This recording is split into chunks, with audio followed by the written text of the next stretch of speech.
Greetings, fellow wanderers through the echoes of the past.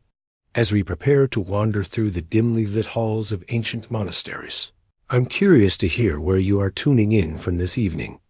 As the day draws to a close, whether you're nestled in for the night in Manchester, easing into your evening in Melbourne, or savoring a serene pause in between, I appreciate your presence in this shared moment. If these journeys into the more unsettling truths of history speak to you, consider subscribing so you won't miss our voyage into the past's shadowy depths.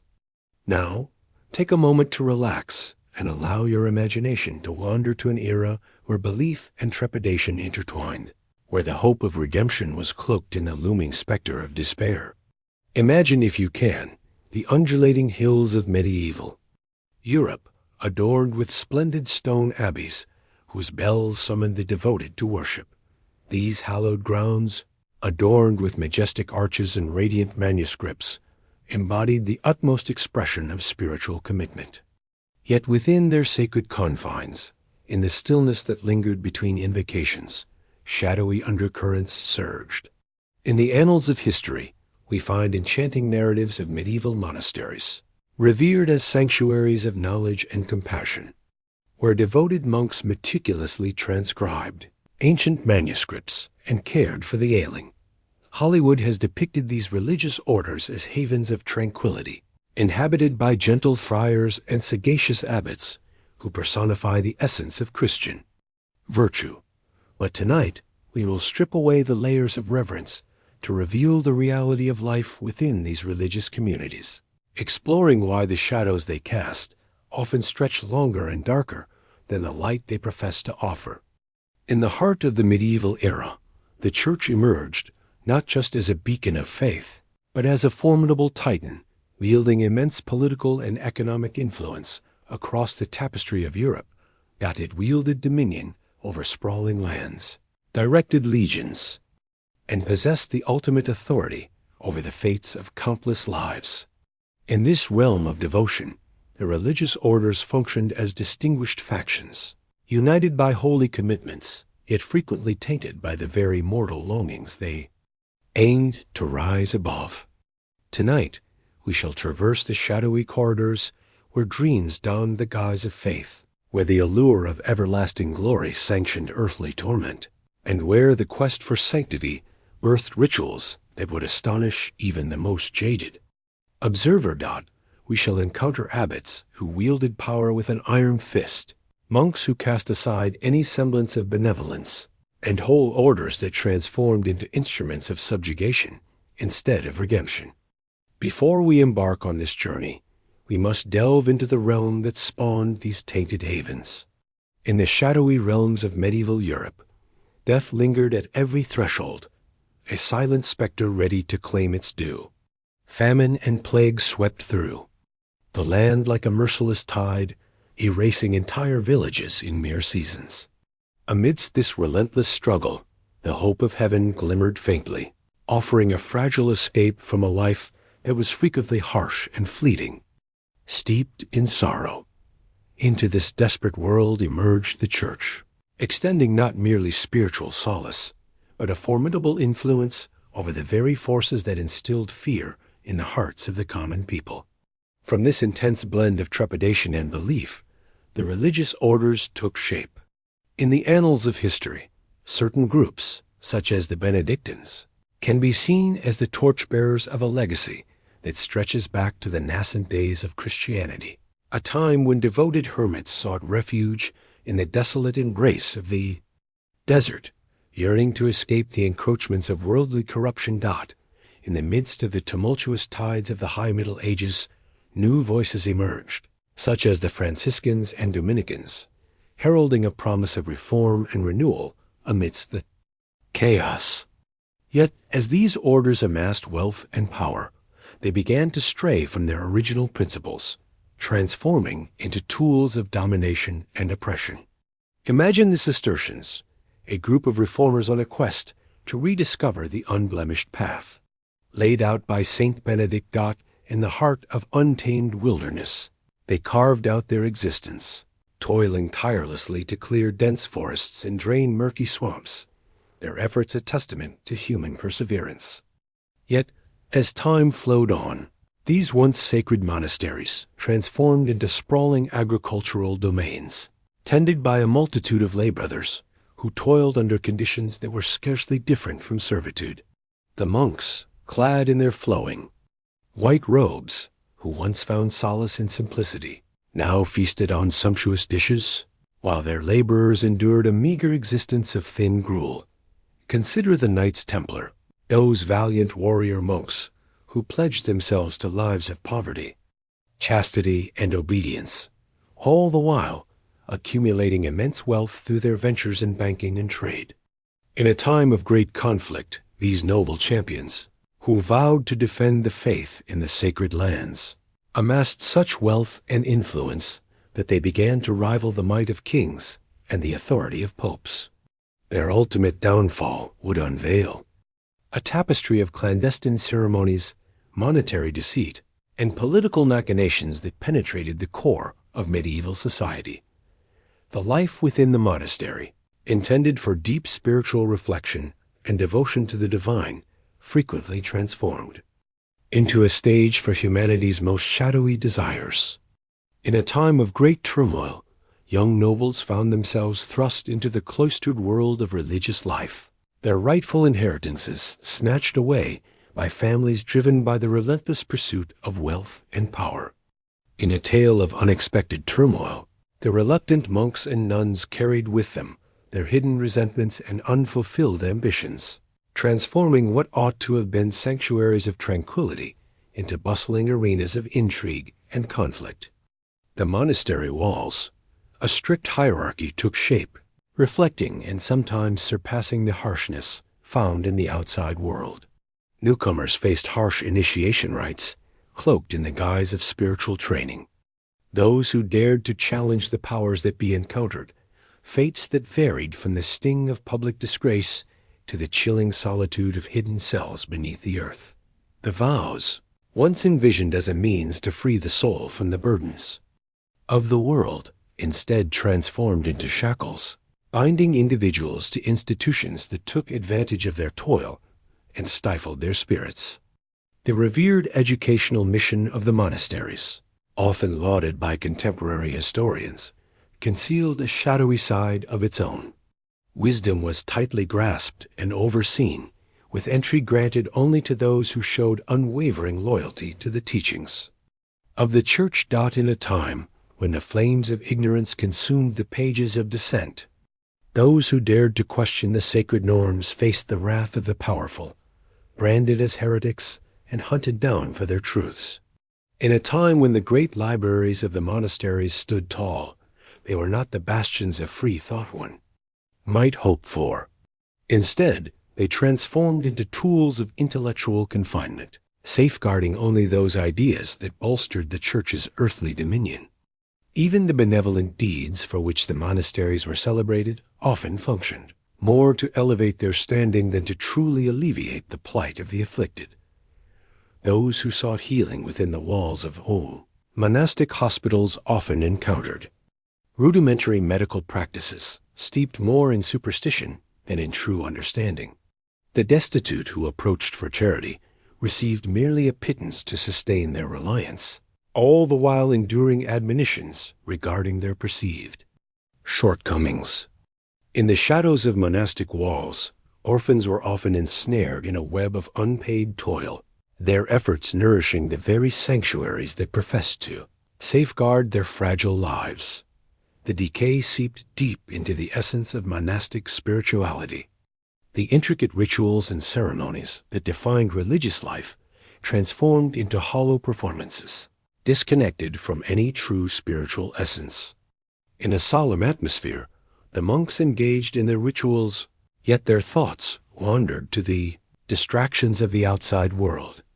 The revered writings they transcribed frequently underwent transformations to align with political motives as troublesome. Sections were either excluded or rephrased to bolster the Church's narrative. Perhaps the most unsettling aspect was how the religious orders twisted the essence of divine justice itself. They professed to be the voice of the divine, wielding their alleged spiritual power to rationalize the most shocking acts of cruelty. They said the flames that consumed the heretics were not fueled by hatred, but rather by a profound love for the salvation of their souls. In a dark chapter of history, the Inquisition, led predominantly by Dominican friars, extracted confessions from its victims through torment, all the while claiming to rescue their souls from the clutches of eternal damnation. The riches amassed by the monasteries stirred up quite the controversy, even among those living in the medieval era. In a curious twist of fate, those who extolled the merits of a humble existence often found themselves ensconced in opulence that could easily rival the grandeur of royalty. In the shadow of grand monastic treasuries, where gold and jewels gleamed, the faithful poured their offerings with devotion. Yet beyond the walls, the countryside whispered tales of poverty and neglect, a stark contrast to the riches held within. The disparity between the Church's doctrines and its actions grew so pronounced that it ignited reform movements, ultimately playing a pivotal role in the unfolding of the Protestant Reformation. As we journey through these shadowy pasts, we will reveal tales that question all we believed about the spiritual lives of the medieval era.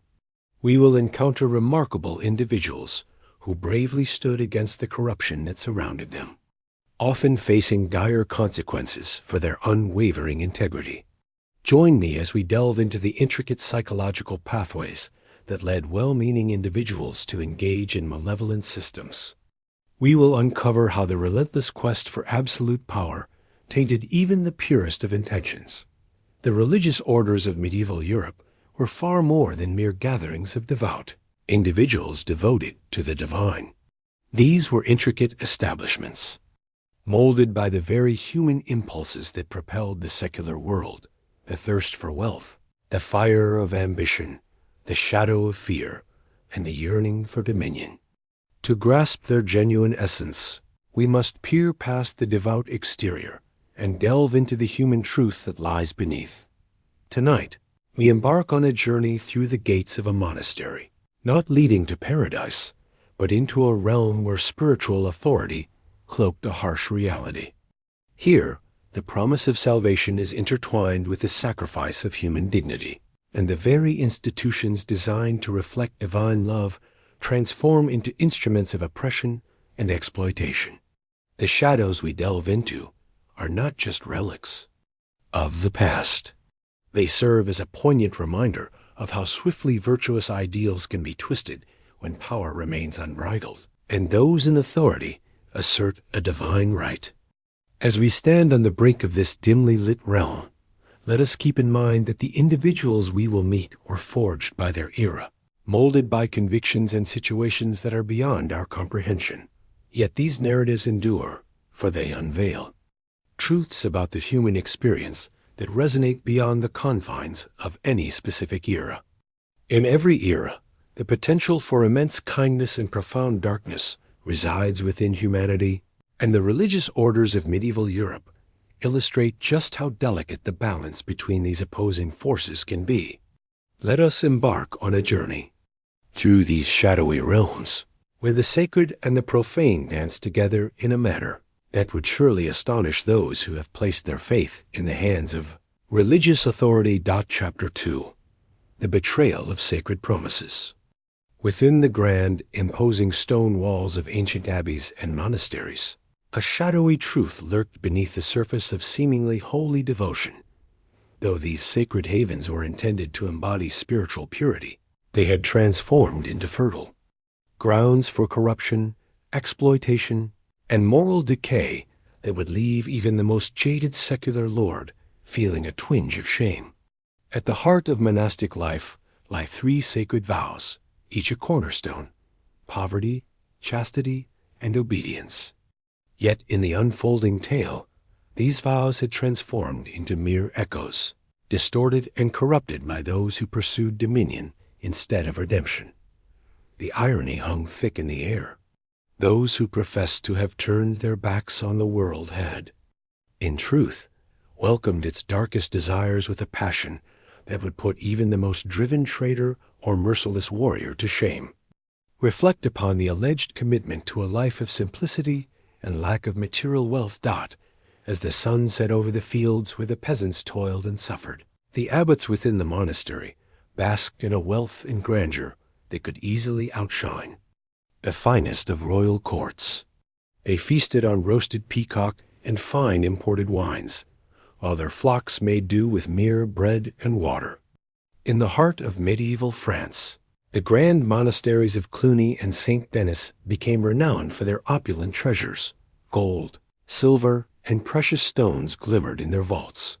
Yet, amidst this wealth, they preached a message of material detachment, drawing in the faithful who, through heavy tithes and generous donations, supported the lavish lifestyles of these holy institutions. The depths of hypocrisy were staggering, as certain abbots wielded private armies, not for the sake of defense, but for the thrill of conquest. They engaged in battles with neighboring monasteries, driven by land disputes, transforming sacred havens into strongholds of avarice. In the heart of France, the Abbey of Saint Riquier carved its name into history, not just as a place of worship, but as a stage for its abbots' audacious military ventures. Cloaked in the guise of divine purpose, these campaigns were driven by a thirst for land and riches, revealing the complex interplay of faith and ambition. The promise of purity was just as easily twisted by the hands of deceitful priests. Within the shadows of their walls, numerous monasteries functioned in a manner reminiscent of brothels rather than sanctuaries of faith. In a world where the sacred and the profane intertwine, some monks and nuns found themselves entangled in scandalous affairs, with certain abbesses orchestrating what could only be described as elaborate networks of vice. In the heart of Italy, the convent of Santa Gata whispered secrets of its infamous reputation, drawing in wealthy patrons under the cover of night, eager to pay generously for the companionship of nuns who were said to be celibate. What was even more unsettling were the calculated transgressions of authority that unfolded within these confines. In a world where young novices found themselves thrust into monasteries, often against their own desires, they became unwitting, prey to the very mentors who were meant to guide them. Families, in their quest to lighten their burdens, sent these youths away, only for them to encounter the darker side of spiritual leadership. The seclusion of monastic existence fostered an environment ripe for such exploitation, leaving victims without avenues for assistance and nowhere to seek refuge. The third vow, obedience, transformed into a means of oppression instead of serving as a path to spiritual discipline. Abbots held an unyielding power over their followers, insisting not merely on obedience, but on the total surrender of will and mind. This power was often wielded with a heavy hand, stifling voices of opposition, exacting retribution on adversaries, and preserving a deeply entrenched system of corruption. Those who summoned the courage to voice their concerns about wrongdoing faced harsh retributions, enduring isolation or vanishing without a trace. Perhaps the most astonishing revelation was the way these religious orders twisted the very notion of salvation to serve their own financial interests. With the cunning of seasoned merchants, they peddled indulgences, offering the allure of diminished purgatorial weights for those willing to pay the price. In a world where the affluent could effortlessly purchase their passage to paradise, the less fortunate were condemned to bear the heavy burden of their transgressions. This transformation of sacred grace may well signify the pinnacle of distortion. Within Christian doctrine, the decay of intellect seeped into the very fabric of society, leaving a trail of damage in its wake. Monasteries, envisioned as bastions of knowledge and illumination, tragically transformed into strongholds of ignorance and superstition. In a time shrouded in shadows, devoted monks took it upon themselves to erase the whispers of ancient wisdom that clashed with the teachings of the Church. They set fire to libraries, silencing the voices of scholars who bravely dared to challenge the long-held beliefs. The disappearance of classical knowledge during this time is a tale of profound significance. A multitude of philosophical, scientific, and literary treasures were consumed by the relentless fires of religious zealotry, lost to the annals of time. This intentional withholding of information had two distinct aims that it shrouded the populace in ignorance and fostered dependence, all the while safeguarding the Church's exclusive hold on knowledge. In a time when the written word was a privilege of the few, the common folk were kept in the shadows of ignorance, their understanding of Scripture and divine intent tightly controlled by the hands of unscrupulous clergy. What emerged was a community ensnared in a shadowy realm of ignorance, hindered from advancing or daring to challenge the very structures that held them captive. The ripples of this corruption reached far beyond the confines of the monastery, affecting the very fabric of the economy. In the tapestry of medieval Europe, religious orders emerged as formidable landowners, wielding power over expansive estates tended by peasants bound in servitude. In these realms, a peculiar exemption from taxation flourished, bestowing an unjust edge upon the spiritual lords, while leaving the kingdoms yearning for vital treasures that could have bolstered their coffers. The riches gathered by monasteries were withdrawn from the flow of life, tucked away in vaults that contributed nothing to the greater good of the community. In the shadows, the true spiritual yearnings of the people lingered, unfulfilled and yearning for attention. Rather than offering solace to the weary and direction to the wayward, the corrupt clergy turned their attention to amassing wealth and bolstering their earthly dominion. The ailing and the fading were left to their fate, unless they could offer payment for prayers and final blessings. In a world where compassion was expected to flourish, the vulnerable, those without parents and the bereaved, found themselves not sheltered by kindness, but rather subjected to exploitation. Their plight turned into a source of cheap labor, or something far more sinister. The unseen scars left by this corruption run deep, their impact impossible to quantify, yet undeniably significant. Those who had placed their faith and trust in religious institutions discovered a profound sense of betrayal and exploitation at the hands of those who professed to be the earthly representatives of the divine. In the shadows of betrayal, a profound skepticism took root, ultimately leading to the downfall of various reform attempts. Yet these noble efforts often found themselves stifled by the powerful forces that thrived within the corrupt framework. Bernard of Clairvaux and fellow reformers sought to revive the essence of monastic life, aiming to restore its foundational principles. Yet their noble efforts were often overshadowed or dismantled by those who thrived on maintaining the existing order. In a world where shadows loomed large, the few truly devout souls within the sacred orders stood alone, their voices drowned by the relentless surge of corruption that surrounded them. The recruitment practices of these orders unveiled a deeper shade of moral decay. Instead of being sanctuaries for those with true spiritual aspirations, monasteries frequently served as places where society cast aside its less desirable individuals. Families entrusted their disabled children, unmarriageable daughters, and troublesome sons to religious houses, offering considerable fees for this solemn privilege. Those who found themselves drawn into this life against their will, lacking any yearning for the monastic path, frequently emerged as the most unscrupulous figures within their communities. Within the hallowed walls of monasteries, a unique judicial system flourished, standing apart from the secular realm, free from external scrutiny and responsibility. Abbot held the power to imprison, torture, or even execute those beneath their authority without fear of consequence. This gave rise to areas where chaos reigned, allowing the darkest aspects of humanity to thrive without restraint.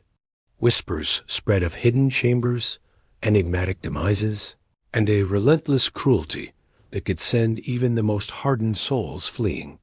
In terror, perhaps the most insidious consequence was how this corruption tainted the essence of religious devotion for those who would come after. As the self-proclaimed emissaries of the divine walked paths, marked by glaring hypocrisy and moral decay, it became increasingly difficult for discerning minds to uphold their belief in the structures of organized faith. In the tapestry of history, the threads of the Protestant Reformation and the gradual shift towards secularism in European society weave a tale that points unmistakably to the moral shortcomings of the medieval religious orders. The global reach of these religious orders opened the door to widespread corruption. Across the vast expanse of nations, wealth and influence flowed like a river, weaving a tapestry of power that eluded the grasp of any earthly ruler. Across the vast expanse of the continent, a shadow loomed as corrupt practices seeped into the very fabric of religious houses, spreading with a relentless fervor and employing a chilling uniformity in their methods of exploitation and abuse. As we delve into this somber chapter of human history, we must recognize that the corruption of medieval religious orders signifies more than mere historical intrigue. It stands as a vivid illustration of the consequences that unfold when entities asserting moral superiority act without the checks of accountability or the clarity of transparency. The pain brought upon the weak and innocent by those who claim to be virtuous serves as a stark reminder of humanity's potential for darkness. Even when shrouded in a guise of sanctity, the humble villagers and everyday people who suffered the weight of this injustice found themselves without options, without a voice, and devoid of any glimmer of hope for fairness. They found themselves ensnared in a web of false promises, where salvation was but an illusion and suffering reigned supreme. A facade of love masked the harsh reality of cruelty, and the supposed service to the divine was merely a guise for the worship of wealth. In the shadowy depths of medieval monasteries, where the previous tale has unveiled the corruption that tainted religious orders, we have merely begun to uncover the layers of systematic abuse that thrived behind the cloistered walls. The very institutions that once sang the praises of salvation transformed into dark arenas of exploitation, evoking a shudder even from the most jaded onlooker. Imagine a time when affluent families, in a bid to rid themselves of unwanted children, would send their young ones, sometimes as early as 7, to monasteries, leaving behind a tale of abandonment and survival. These young souls, known as oblates, found themselves bound by circumstances beyond their control, often regarded as little more than the laborers of the adult monks. Countless souls endured harrowing physical and sexual abuse, their desperate pleas for assistance stifled by cold stone walls and a shroud of silence that shielded their oppressors. In the heart of Switzerland, the monastery of St. Gall gained a dark reputation for the way it treated its young oblates. Accounts tell of young boys enduring harsh beatings with leather straps for the slightest missteps, relegated to freezing cells for the night, and facing hunger as a form of discipline. Some were destined to bear the burden of heavy stones for hours, their fragile forms succumbing to the relentless weight of monastic discipline. Yet, the torment extended far beyond mere physical violence. In the shadows of the medieval monastic system, a dark tale unfolds, where the very guardians of virtue became the architects of vice, cloaked in the sanctity of their own hierarchy.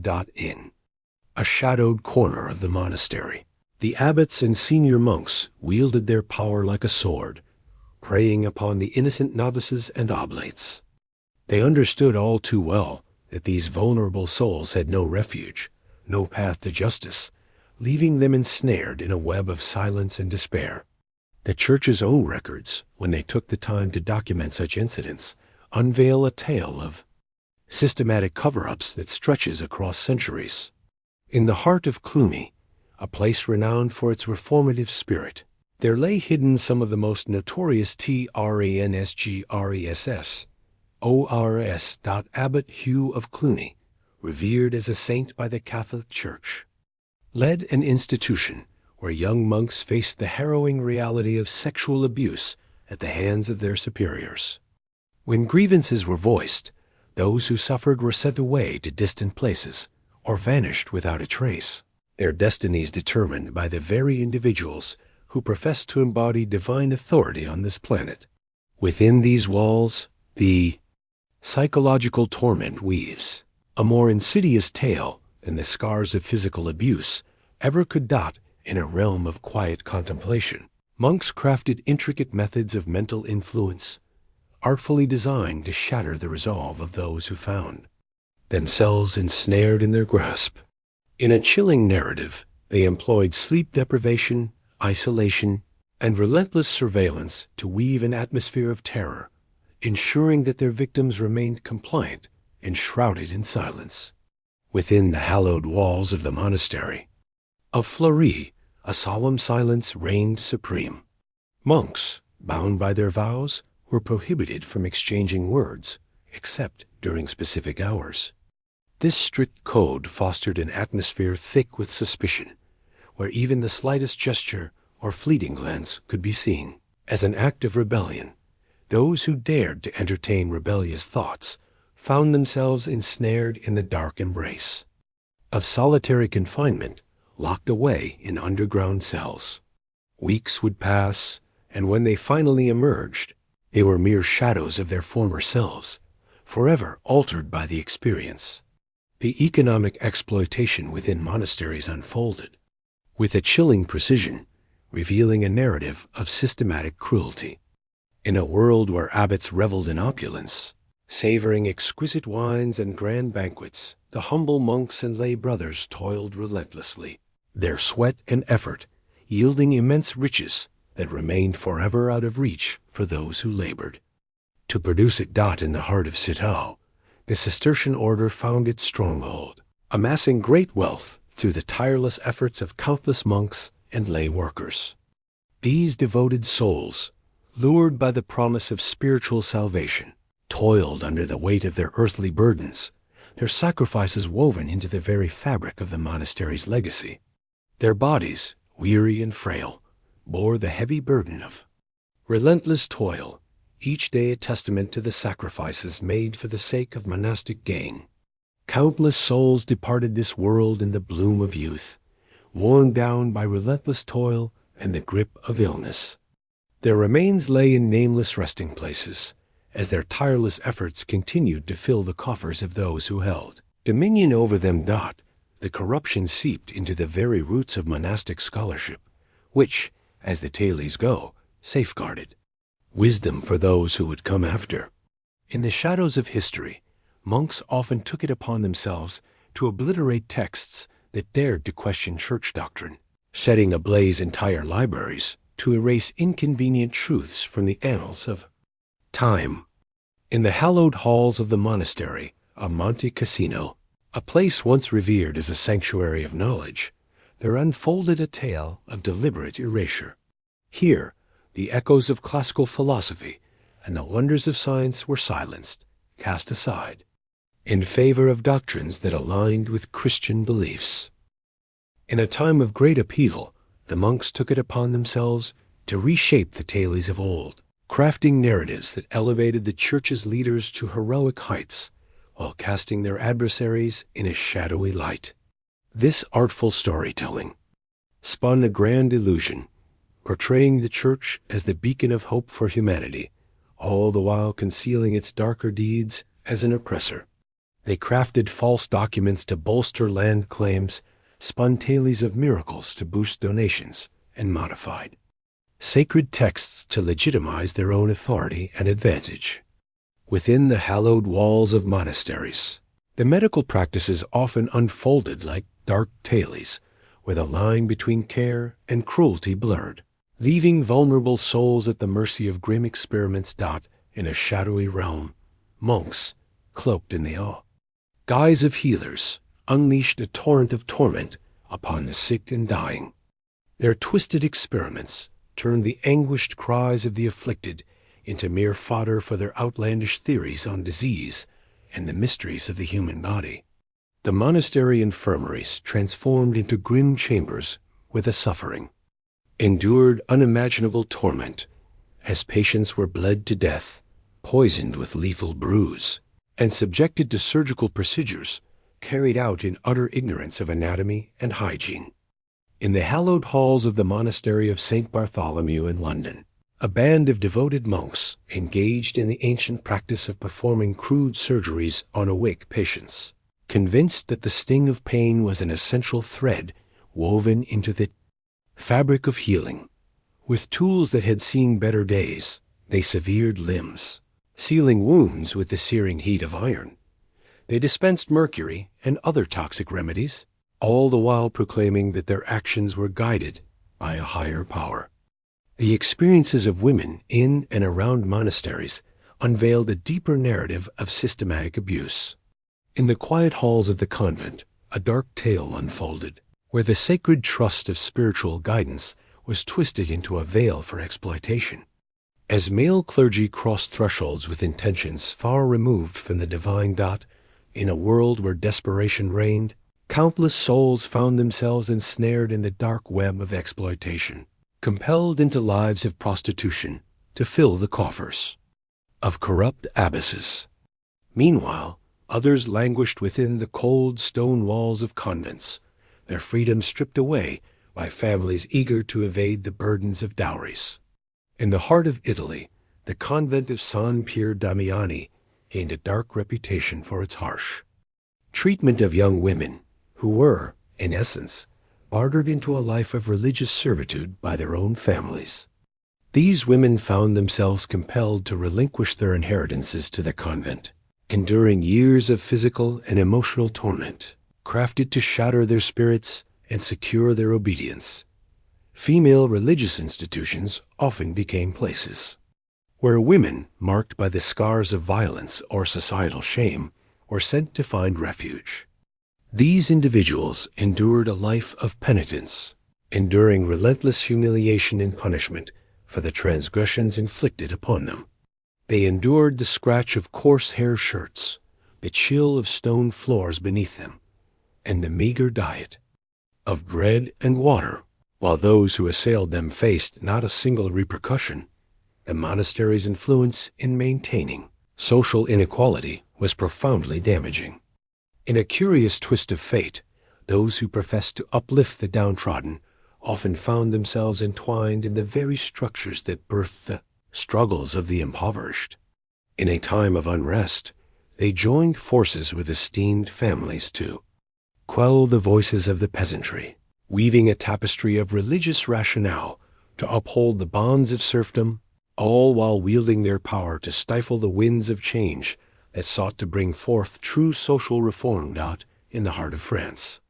The monastery of Vézelay transformed into a bastion of tyranny, where the monks allied with the local lords, extinguishing any flicker of peasant uprising with ruthless determination. In a time of unrest, when the villagers bravely sought justice, the monks, in their unwavering authority, branded them as heretics and summoned the might of the military to re-establish their version of order.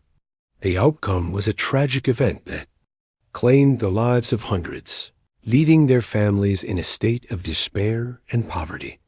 Perhaps the most profound harm lay in how these religious orders twisted the essence of spirituality itself. They transformed belief into a currency, trading in the sacred and turning revered rituals into ventures that filled the coffers of the church, leaving the devoted in want.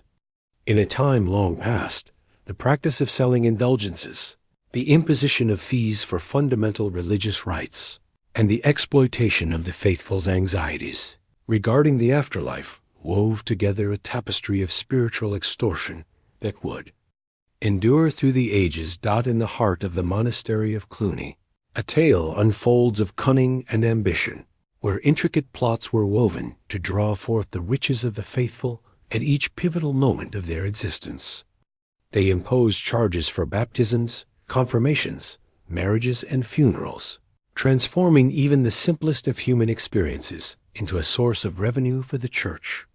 Those unable to settle their dues found themselves stripped of services or ensnared in debts that would weigh heavily on their families for generations to come. The cunning and relentless psychological tactics wielded by these orders were nothing short of masterful. They wove a tapestry of fear, tapping into the deep-seated anxieties surrounding death and the mysteries of the afterlife. From this fertile ground, they crafted intricate tales of purgatory and hell, suggesting that salvation could be attained through acts of generosity towards the church. In the shadows, they lurked, targeting the hearts of grieving families, weaving tales that the souls of their dearly departed would face endless suffering unless hefty sums were offered to secure their peace. These practices wove a tapestry of fear and superstition, casting shadows that stifled the light of intellectual growth and social progress for centuries. In an age shrouded in fear, the populace trembled at the thought of divine retribution, hesitant to challenge the edicts of the church or to venture beyond the tightly woven fabric of sanctioned beliefs. In this tale, a society found itself ensnared in the shadows of ignorance and servitude, unable to shatter the bonds crafted by those they believed to be their guiding lights. The tale of this enduring corruption weaves through the fabric of history, serving as a cautionary reminder that those institutions that proclaim moral superiority can become the most perilous when not held accountable. In the shadowy corridors of medieval monasteries, what appeared to be sanctuaries of virtue and enlightenment often concealed a darker truth. Beneath the guise of piety, these institutions frequently operated as intricate schemes, wielding their religious authority to exploit the vulnerable and defenseless, weaving tales of deception that masked their true intentions. As we delve into these shadowy passages of the past, let us not forget that the real victims extended beyond the monks and nuns ensnared in these corrupt systems. They include the myriad of everyday individuals who endured the weight of their oppression. Their narratives, long hidden by those who thrived in the shadows of silence, yearned to be shared and cherished as a cautionary tale about the perils of unbridled religious power and the dark potential of humanity cloaked in the guise of righteousness. The proof stands undeniable and compelling. In the grand tapestry of the medieval era, religious orders, while professing their devotion to God and the betterment of humanity, often revealed a darker truth. Beneath their pious facade lay a machinery of exploitation and abuse, inflicting profound suffering upon the very souls they vowed to uplift, all the while amassing wealth and power at the expense of the vulnerable. The burden of darkness, revealing the concealed corruption within medieval monasteries. In the crisp morning air of the Burgundian countryside, the bells of Cluny Abbey rang out, heralding the dawn of a new day in the year 1275. Brother Thomas, feeling the bite of the cold, wrapped his woolen cowl more snugly around him as he made his way down into the shadowy depths of the monastery's wine cellars. What he unearthed in that place would linger in his mind, casting shadows over his every moment. Barrels stacked high, each one a treasure of the finest vintages.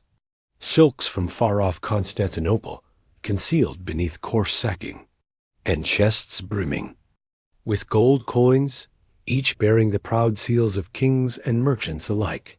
This was a different kind of poverty, one that strayed from the teachings of Christ, and a humility that did not align with the wisdom of Saint Benedict. In the shadows of the sacred vows, a grim truth lingered, hidden within the hallowed halls of medieval religious orders. Across the European landscape, the monasteries and convents stood as shining symbols of spiritual purity, vibrant hubs of vibrant knowledge and compassion, where devoted monks and nuns dedicated their lives to the sacred triad of prayer, study, and service to the divine. Yet hidden behind those imposing stone walls and beneath the majestic Gothic arches, there existed a tangled web of corruption, so extensive and so deeply rooted that it would require centuries to completely untangle. The very establishments that extolled the virtues of poverty reveled in opulence. Those who pledged purity often found themselves entangled with concubines and mistresses. Those who vowed to uphold loyalty governed like small despots over expansive lands toiled by serfs and bondsmen. It all started with the highest echelons of power, where the seeds of corruption were sown. Those who held the titles of abbots and abbesses, often thought to be selected for their deep spiritual insight and unwavering devotion, were frequently chosen instead for their noble lineage, or their knack for securing wealth and political ties for their monasteries. In grand abodes, these spiritual dignitaries resided, feasting on rare and sumptuous dishes, while entourages of servants surrounded them, matching the splendor of the worldly aristocracy. In the heart of France, the Abbey of St. Denis stood as a grand testament to a different kind of life. Its abbots, more akin to royalty than to humble monks, reveled in opulence, throwing extravagant feasts where wine poured like rivers and the revelry was steeped in the pleasures of the world. Abbot Suger of St. Denis, a visionary who transformed his abbey church into a masterpiece of revolutionary Gothic design, defended his passion for opulence by asserting that exquisite creations uplifted the spirit towards the divine. Yet murmurs among critics suggested that his genuine drive stemmed from a thirst for vanity, a longing to match the grandeur of royalty. Abbot Odo of Deauville, his successor, embraced a life of flamboyance, curating a private menagerie filled with exotic creatures and commissioning illuminated manuscripts that prioritized artistic splendor over spiritual significance. The riches that fueled these indulgences were drawn from various origins, each one steeped in moral ambiguity. In a time long past, monasteries held sway over sprawling estates where diligent peasants toiled, bound by the obligations of labor and the sharing of their harvests. In the realm of power and property, these religious landlords emerged as formidable figures, wielding their authority with a grip that often surpassed that of their secular peers. They imposed ever-increasing rents and services upon their tenants, all the while providing scant rewards in exchange. In the shadowed halls of Barras and Edmonds, the monks wove a tale of tyranny, their grip on the local peasantry tightening with each heavy tax and fine. Behind the sturdy walls of their abbey, they reveled in comfort, oblivious to the struggles of those they oppressed. In the heart of the monastic system, a troubling practice took root: an exchange of sacred offices that blurred the lines of faith and commerce, known as simony. Affluent families would acquire roles for their younger sons, transforming abbeys into inherited estates where spiritual merit held far less significance than the weight of one's wallet. For generations, the Abbey of Farfa in Italy was under the stewardship of a single noble family. Each abbot, in a tradition as old as the stones of the monastery itself, would pass the mantle to a nephew or cousin, viewing the monastery's extensive lands as a cherished family legacy. The sale of indulgences opened up a new and profitable avenue for revenue. In a time not so distant, the promise of forgiveness was peddled like wares in a bustling marketplace. Monks and friars journeyed from village to village, offering salvation to those who could part with their coins. The blatant commercialization of sacred grace shocked even the sensibilities of the medieval era, yet the practice endured, driven by its undeniable profitability. Perhaps the most astonishing revelation was the deliberate breach of the sacred vow of chastity. Though celibacy was intended to liberate religious individuals from the ties of the material world, enabling them to devote themselves wholly to their spiritual responsibilities, the truth unfolded in a manner quite contrary. In a time when such connections were widespread, certain bishops took the unusual step of imposing taxes on priests for their involvement in these affairs, viewing sexual misconduct not as a moral failing to be corrected, but rather as a means to fill their coffers. In the grand tapestry of history, the illustrious great monastery of Cluny once reigned supreme, overseeing a vast network of more than 1,000 religious houses scattered throughout Europe. Yet, beneath its revered facade, a shadow loomed as whispers of scandal and intrigue began to surface. In a surprising turn of events, It was revealed that monks were found residing alongside women in areas that were meant to be completely separated. Some even became fathers, presenting their illegitimate children as nephews or wards. In the serene landscape of Switzerland, the Abbey of St. Gall faced a tumultuous chapter, as it had to part ways with numerous monks due to grave allegations of misconduct. Meanwhile, the venerable Benedictine house at Monte Cassino, a cornerstone of Western monastic tradition, found its esteemed legacy shadowed by a series of troubling incidents that marred the sanctity of its halls, involving the exploitation of novices and pilgrims alike. Women in religious communities encountered even more formidable trials in upholding their sacred vows. Convents became the final resting place for the unmarriageable, daughters of noble families, a sanctuary filled with women lacking true religious calling. In a world cloaked in the solemnity of monastic life, these nuns found themselves wrestling with the weight of their vows, often straying from the path laid before them. In the heart of Milan, the convent of Sant'Angelo gained a reputation shrouded in intrigue, masquerading as a sanctuary while serving as a clandestine haven where affluent gentlemen sought the company of noble nuns.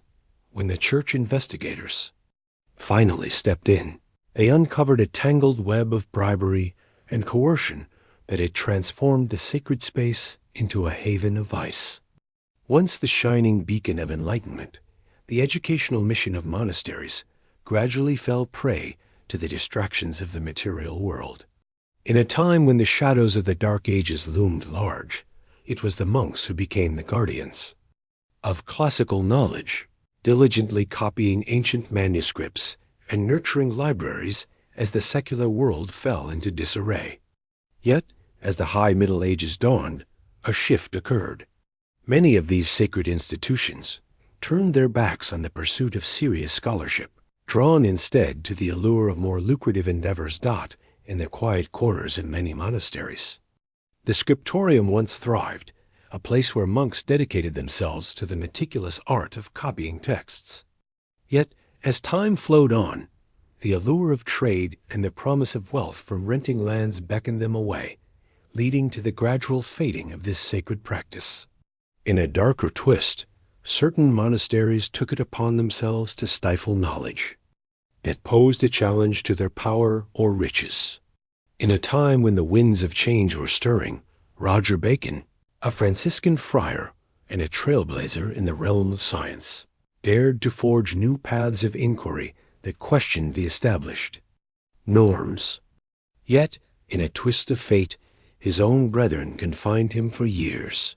Unable to embrace the revolutionary spirit he embodied in the heart of Florence, whispers surrounded the monastery of San Lorenzo, where it was claimed that ancient Greek texts, those precious relics of thought that danced with ideas contrary to Christian doctrine, were being deliberately cast aside.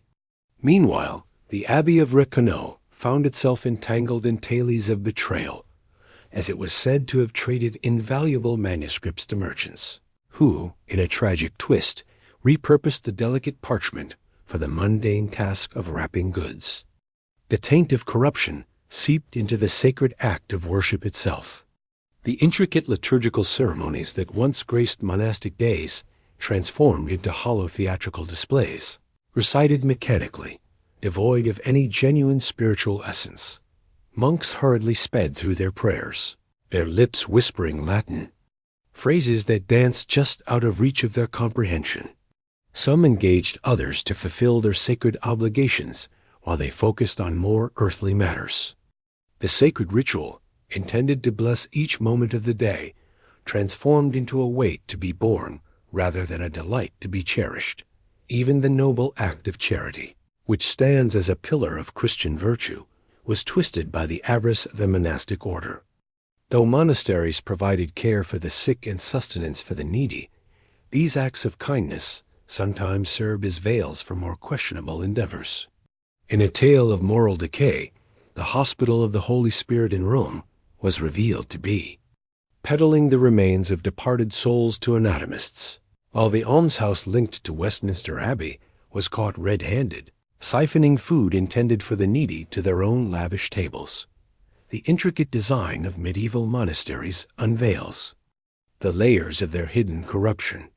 In a world where monastic orders embraced simplicity and poverty, the grand abbey churches that still grace the European landscape stand as towering testaments to pride and extravagance.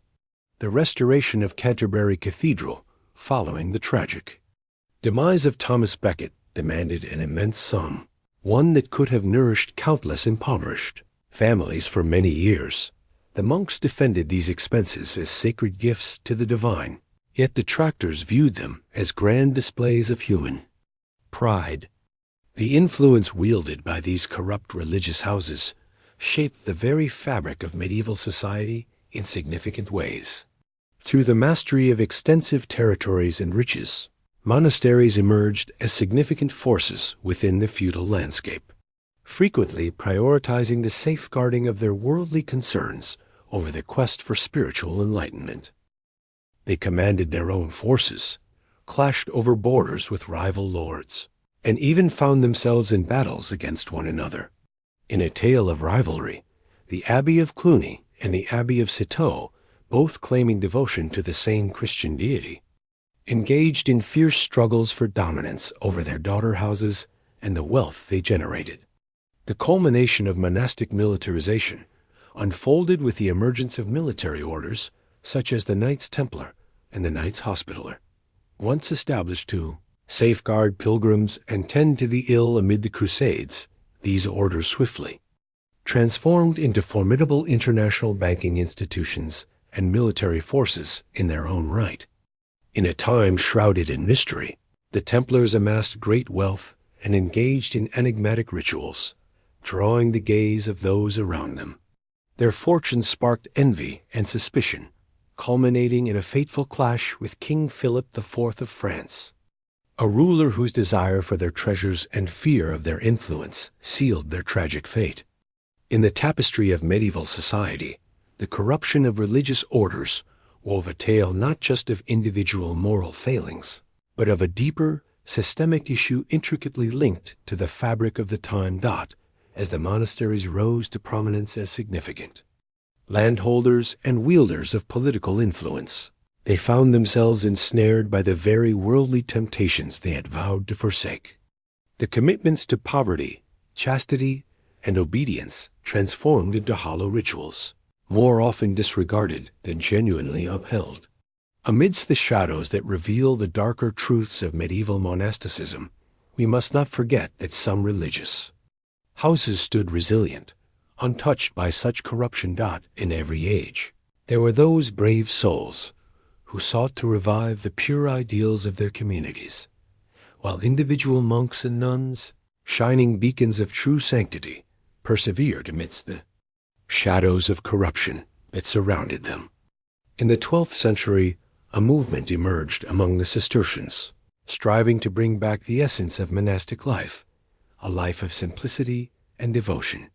Amidst this backdrop, voices like that of Saint Bernard of Clairvaux rose up, passionately denouncing the extravagances that had come to define their time. Yet, these reform movements found themselves navigating through a formidable current. The remarkable triumph of monasticism as a revered institution rendered it susceptible to the alluring lures of wealth and authority. As twilight descended upon the medieval realm, the somber tolling of abbey bells summoned the faithful to their devotions. Yet one couldn't help but ponder the sincerity of those who responded. How many were earnestly seeking the divine, and how many were simply adhering to the rituals of a faith that had strayed from its true essence? The shadows that draped over medieval monasteries were deep and elongated, reaching from the wine cellars of Cluny to the counting houses of the Templars, from the brothels masquerading as convents to the scriptoriums where ancient wisdom was bartered for silver. Once, these were the grand institutions that had strayed from their noble purpose, communities wandering aimlessly, and souls who had exchanged everlasting rewards for fleeting delights. In their ascent and decline, we witness the timeless human conflict that dances between the divine and the mundane, Between the yearning for elevation and the seductive grasp of earthly decay, the echoes of these shadows persist, serving as a poignant reminder that even the most revered establishments can fall prey to the insidious grasp of power and wealth. As we gently close our eyes and surrender to the embrace of slumber, we may find ourselves pondering Brother Thomas, who continues to roam those shadowy cellars, observing the chasm that exists between lofty religious ideals and the raw truth of human experience, shouldering the weight of insights that would irrevocably alter his perception of the sacred vows he had once held in such high esteem. As the night envelops the land and the final embers fade in humble hearths, let us direct our attention to the very establishment that vowed to bring salvation, yet frequently offered something much darker. Across the medieval landscape, the monasteries and convents stood as shining beacons, sanctuaries where the faithful gathered to connect with the divine through prayer, contemplation, and acts of humble service. Yet within those sacred walls, behind the melodic psalms and the glow of illuminated manuscripts, another tale began to weave itself. A tale of corruption so deep, of desires so unrestrained, that the core of Christian virtue shattered under the burden of human weakness. As we observe the peasants laboring in the muck and despair, shackled to their lords by the heavy bonds of servitude, we uncover a stark contrast. The religious orders, professing a life of renunciation, have instead crafted their own intricate chains, glimmering with gold and silver, entwined with land and political power, and laden with secrets that could send shivers down the spine of even the most hardened sinner. These were not the mere shortcomings of fragile humanity that could be absolved with a handful of prayers and a moment of remorse. These were calculated betrayals of all that the monastic life professed to embody. In the abbeys and priories scattered across Christendom, where monks and nuns had ostensibly embraced sacred vows of poverty, chastity, and obedience, a different trinity reigned supreme. In a world where avarice, desire, and an unyielding quest for fleeting dominion overshadowed the tender lessons once imparted by Christ.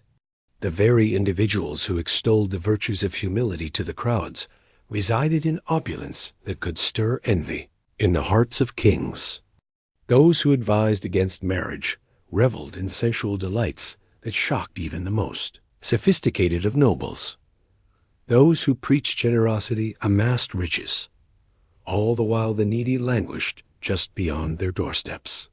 Yet, what sent shivers down the spine was the way they brandished their spiritual authority like a sword.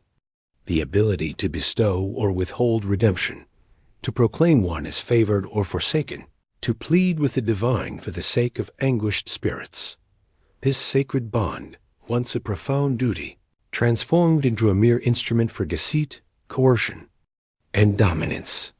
The Church, once heralded as the bride of Christ, had transformed into a dark force, a predator that thrived on the faith and desperation of the unsuspecting.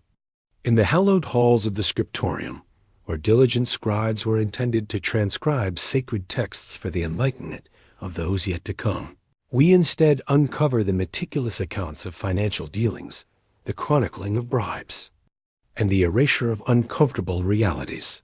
The libraries, once sanctuaries of ancient wisdom, transformed into vaults of forbidden knowledge, holding not the mystical secrets of divine connection, but rather the commonplace chronicles of human corruption. Account books chronicling the transactions of salvation, ledgers documenting the cost of absolution, letters orchestrating the trade of spiritual favors for earthly gains. The monasteries had transformed into entities far removed from the visions of their founders. They had transformed from once being enclaves of devotion, striving for a deeper connection with the divine by stepping away from the distractions of the world. Instead, they transformed into colossal organizations, immense business ventures, that cloaked their profit margins in the guise of devotion. What was once the guiding principle of Saint Benedict, celebrated for its focus on simplicity and community, has sadly transformed into a document that champions exploitation and indulgence. Imagine a magnificent abbey of Cluny in France, a shining gem of the Benedictine order in its prime. At the pinnacle of the Middle Ages, it wielded authority over countless subsidiary monasteries throughout Europe, amassing resources that could rival those of monarchs. In a grand abode that would make any palace envious, the abbot of Cluny indulged in exquisite delicacies sourced from distant lands. Meanwhile, his monks thrived, their bellies full, thanks to the toil of peasants who were led to believe that their tithes secured them a spot in the afterlife, that the churches of the abbey sparkled with gold and precious gems, a testament to the heartfelt sacrifices of families yearning to secure the salvation of their dearly departed. Yet the journey of material excess was merely the prologue. Amidst the tranquil cloisters, where one would expect silence and deep reflection to hold sway, an unexpected gathering of souls was unfolding, the vow of celibacy that hallowed commitment to uphold purity in both body and spirit had transformed into a mere formality, easily sidestepped through imaginative reinterpretation. In the shadows of the cloistered life, monks ventured into nearby villages, weaving tales of secret liaisons and hidden offspring, children destined to remain unaware of the true identities of their fathers. In a world where the sacred met the secret, nuns found themselves entwined in liaisons that would have shocked even the most jaded of courtiers. Their habits, a veil of piety, hid pregnancies that culminated in hushed agreements with midwives bound by oaths of silence. The corruption reached deep into the shadows, far exceeding the bounds of mere sexual impropriety, which was already a startling revelation. In these sacred enclaves, a tapestry of political intrigue unfolded as abbots and abbesses wove their plots alongside kings and nobles, bartering spiritual influence for the allure of temporal power. They orchestrated papal elections, crafted alliances through strategic marriages, and ignited wars when it aligned with their ambitions. The individuals who claimed to have turned their backs on the world had, in truth, transformed into orchestrators, deftly maneuvering the strings from the shadows of spiritual dominion. What was truly unsettling was the way they targeted the most defenseless among us. In a world where desperation reigned, young children were sent to monasteries by parents who could no longer provide for them. These innocent souls, seeking solace, instead found themselves ensnared in institutions that turned a blind eye to their spiritual needs. The Oblates, as they were known, endured abuses that contradicted the very essence of Christian compassion. In a world where physical violence was woven into the fabric of daily life, it was often seen as a necessary rite, a harsh but essential measure for the redemption of youthful spirits. Yet, lurking in the shadows were graver transgressions, deeds of such moral decay that they were shrouded in a veil of silence and complicity. In the heart of the monastic communities, a tale unfolds of internal economies that thrived on exploitation. Here, novices and younger members found themselves not as spiritual apprentices on a sacred journey, but rather as unpaid laborers, toiling away for the comfort of their superiors. In a realm where humility was expected, the abbots and priors took on the guise of feudal lords, commanding unwavering loyalty from those beneath them, all the while evading the scrutiny of any earthly power. They professed to be the mouthpiece of the divine, and who among mortals would have the audacity to challenge the words of the Supreme? This corruption extended far beyond a select few institutions or a small group of unscrupulous individuals. It was an intricate tapestry, intricately interlaced with the essence of medieval spiritual existence. The church hierarchy stretching from local priests to the esteemed cardinals in Rome played a role in upholding this intricate web of spiritual exploitation. They chose to overlook blatant injustices, welcomed bribes to silence grievances, and willingly engaged in the trade of sacred positions. The act of simony, where sacred positions were bought and sold, had woven itself into the fabric of society, going largely unnoticed by the masses. The sale of indulgences stood as a striking illustration of how salvation was transformed into a commodity. These documents claimed to offer forgiveness of sins or lessen one's time in purgatory, were traded as if they were mere commodities. Wandering merchants, bearing the weight of Rome's decree, would descend upon villages and towns, bringing with them carts brimming with spiritual absolutions for eager souls. They vowed that for the right price, any transgression could be absolved, and any departed loved one could be liberated from the agonies of the beyond. The desperate and the gullible opened their purses wide, convinced they were acquiring something far more precious than gold, the very favor of the divine. Yet the religious orders delved even deeper into the depths of human faith and fear, weaving a narrative of exploitation. They crafted artifacts, asserting that common bones were those of saints, that pieces of wood originated from the true cross, and that bits of cloth had brushed against the garments of the Virgin Mary.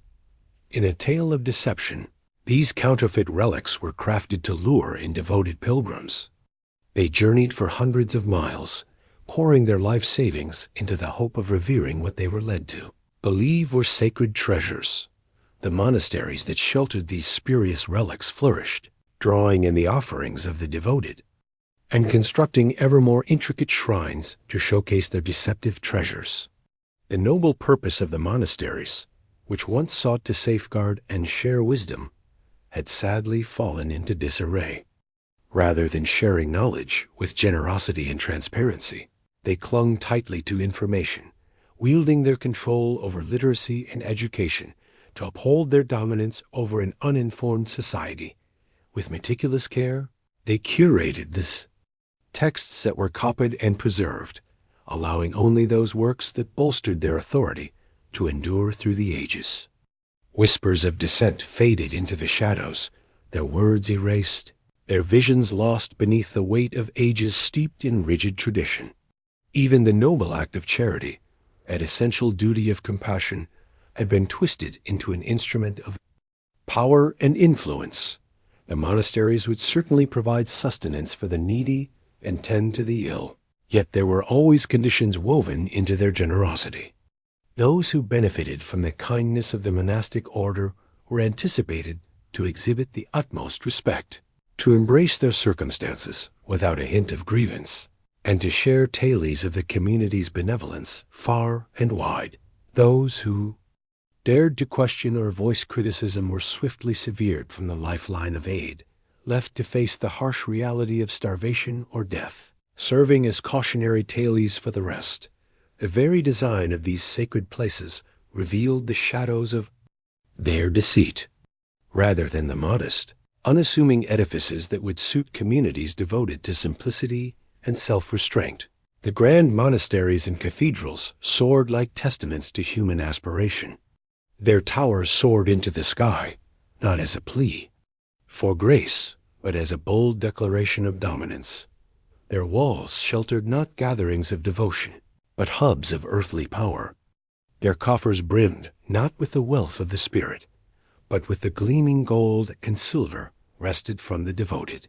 In the sacred halls meant for fellowship and enlightenment, we instead uncover arenas where voices of dissent were silenced, and the weight of conformity loomed heavy, enforced by shadows of fear and intimidation, not in a time when the shadows of corruption loomed over their communities.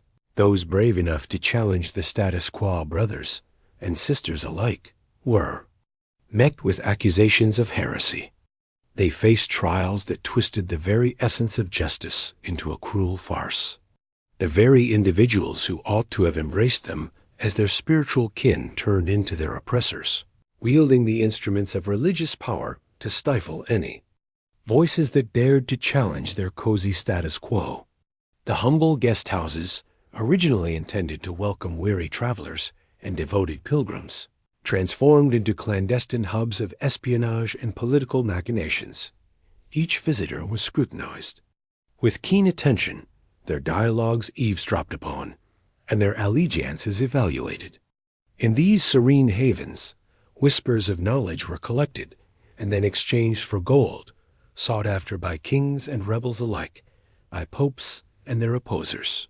In a time long past, the sacred vow of sanctuary, a beacon of hope where religious edifices stood as havens for the vulnerable, was tarnished by the very communities that should have upheld it. Their allegiance, it seemed, lay not with the divine, but with the fleeting pursuits of their own worldly desires. In a poignant turn of events, the very essence of spiritual life, once envisioned as the core of monastic existence, has sadly faded into oblivion in numerous communities. The hours of prayer transformed into hollow rituals, recited without genuine thought or emotion by individuals whose minds were ensnared by the distractions of the world.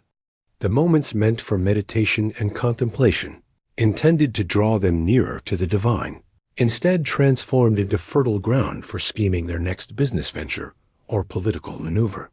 Once, these communities were established with a noble aim, the quest for holiness, and a deep connection with the divine.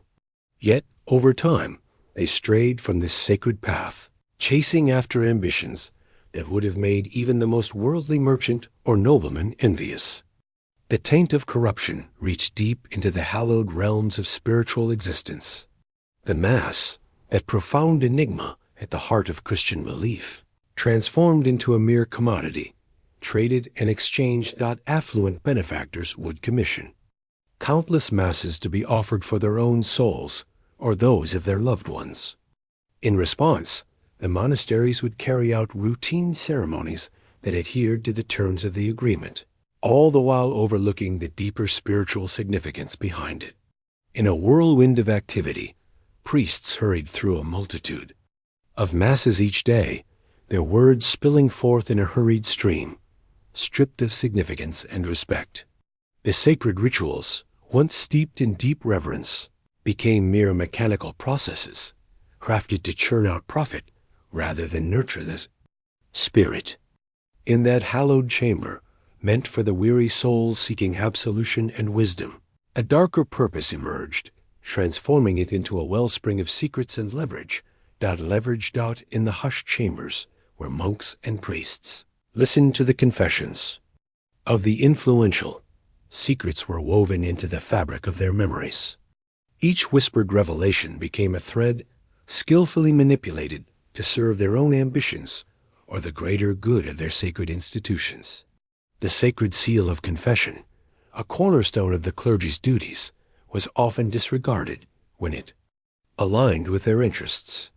Those who had laid bare their innermost selves, seeking the grace of the divine, discovered that their confessions were wielded as weapons by those who had vowed to grant them forgiveness. The monastic libraries, those sacred vaults of knowledge and wisdom, were meant to be treasures for all humanity.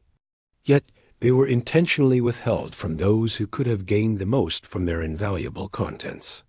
In a tragic twist of fate, invaluable medical texts that held the potential to save lives remained hidden, as countless individuals succumbed to diseases that were, in fact, treatable.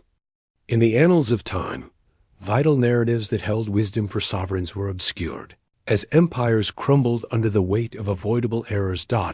In a time when the light of knowledge was dimmed, valuable insights that could have propelled humanity forward were stifled, allowing the shadows of ignorance and superstition to thrive unchecked. The monasteries transformed from protectors of wisdom into its captors, clinging to knowledge as if it were a precious treasure to be kept hidden away. Even death, that ultimate equalizer meant to serve as a poignant reminder of mortality and the futility of worldly ambitions, transformed into yet another chance for manipulation. In a world where riches held sway, the affluent were lured with the promise of grand farewell ceremonies and ceaseless prayers for their spirits, all in return for their bountiful gifts to the monastery. The unfortunate souls found their final resting places in unmarked graves, shrouded in silence and devoid of ceremony, as if their spirits were deemed unworthy of celestial recognition. The notion of Christian equality before God unraveled, exposing a truth where salvation was a privilege reserved for those who could pay the necessary price. The eager souls who ventured into these Communities in search of spiritual enlightenment encountered instead a mechanism crafted to shatter their spirits and capitalize on their efforts. In a grim tale of initiation, the inexperienced faced brutal physical penalties for the slightest missteps, their spirits methodically subdued until they transformed into obedient instruments for those in power. Those with a spark of talent or a glimmer of intelligence found themselves ensnared by the dark allure of the system's crimes or cast out into the shadows, never to return. The very communities meant to cultivate the next wave of spiritual leaders found themselves giving rise to either disillusioned collaborators or resentful apostates. The female religious communities encountered further atrocities, as their so-called spiritual fathers frequently regarded them as mere chances for sexual exploitation instead of as partners in the quest for holiness. Abbesses, who were meant to safeguard their charges, instead surrendered them to the depraved desires of corrupt clergy. Women of faith, devoted to their sacred calling, unexpectedly discovered they were with child, their lives intertwined with those who had pledged themselves to a life of solitude. Their offspring met tragic ends at birth, or were whisked away to mysterious destinies. The convents, once envisioned as sanctuaries of virtue, transformed into something resembling upscale brothels, with their residents ensnared by solemn oaths. And a dearth of options. The charity, once envisioned as the shining beacon of Christian communities, transformed into an instrument of oppression and control.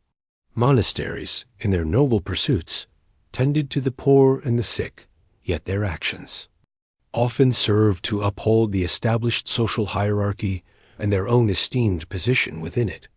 They instructed the less fortunate to express gratitude for the meager offerings they were given, to embrace their circumstances as a divine decree, and to anticipate rewards in the hereafter instead of pursuing justice in the present world. The profound message of Christ, highlighting the importance of uplifting the marginalized and confronting the mighty, underwent meticulous editing and refinement until it aligned with, rather than opposed, the established order. As we delve into the shadowy realities of medieval religious life, we must bear in mind that these were not mere isolated events or the deeds of a handful of misguided individuals. This corruption ran deep, woven into the very fabric of the institution, a calculated and intentional act that unfolded over time. It embodied a profound disloyalty to the very essence of what religious life was meant to signify. Those who were meant to shine as beacons of virtue and holiness had, in truth, transformed into some of the most corrupt and exploitative figures of medieval society. Yet the most heartrending facet of this corruption lay in its impact on the sincere beliefs of everyday individuals. In a time of great need, the humble peasants and the bustling townsfolk turned to the church, seeking solace and direction. Yet, to their dismay, they discovered a deep betrayal from the very pillars of faith they had once held dear. Their heartfelt commitment was taken advantage of. Their yearning for redemption was turned into a product, and their faith was met with betrayal and mistreatment. The decay of the religious orders signified more than just a lapse in personal ethics. It marked a profound unraveling of the very spiritual bedrock that upheld the fabric of medieval society. Through the ages, the shadow of this corruption would linger, eroding trust in sacred institutions and fueling the monumental shifts that would ultimately transform the fabric of European society. In the shadowy corners of monastic life, where corruption took root, the seeds of change began to sprout. They were nourished by the sorrow of the faithful, whose tears fell like rain upon the parched earth, and enriched by the long-held grievances of generations, each one feeling the sting of betrayal from those who professed to be the voice of the divine. As the bells of Compline resonate through the shadowy expanse, summoning the faithful to their last devotions of the evening, one cannot help but ponder the true essence of the prayers whispered within those flickering candlelit sanctuaries. They reflect true faith and devotion, Or are they just hollow rituals carried out by individuals whose hearts have grown cold from greed and whose souls have been tainted by the allure of power? In the shadowy depths of medieval religious orders lies a narrative more intricate and profound than the untrained eye can perceive. As we unveiled the corruption that thrived within the sacred walls of the monastery, we discovered that the tendrils of this malevolence extended into every nook of society, suffocating the very souls of those yearning for true spiritual solace.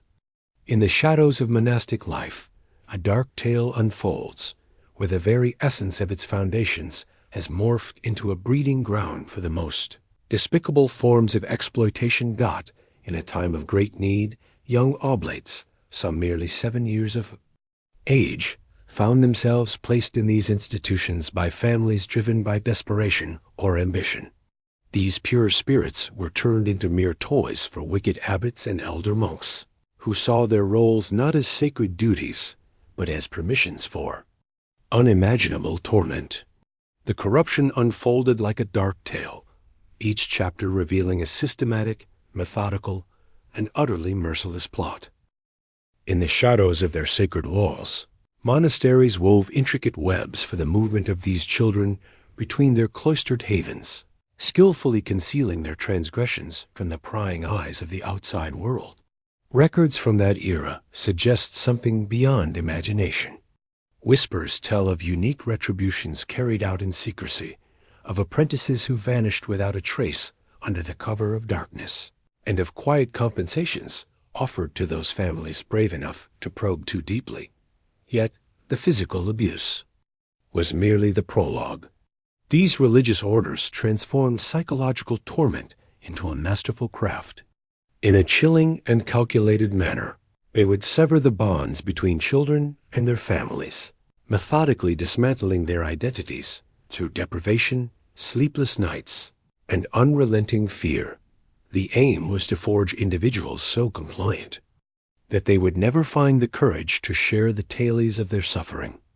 In the heart of the monastery, the scriptorium, once revered as a sanctuary of knowledge and spiritual reflection, transformed into a clandestine workshop where the art of document creation was wielded to obscure the dark deeds that lay hidden beneath its sacred facade. Fabricated death certificates were created for children who had truly lost their lives to murder. Deceptive accounts of charitable contributions concealed the exploitation of sorrowful families. Even the sacred confessions were reshaped to shield the wrongdoers and hush the voices of those who dared to speak out. The chilling reality deepens when one realizes that the church hierarchy was not merely aware of these atrocities, but was complicit in the efforts to conceal them. Bishops would often relocate known predators to new monasteries, providing them with fresh opportunities to prey upon the unsuspecting.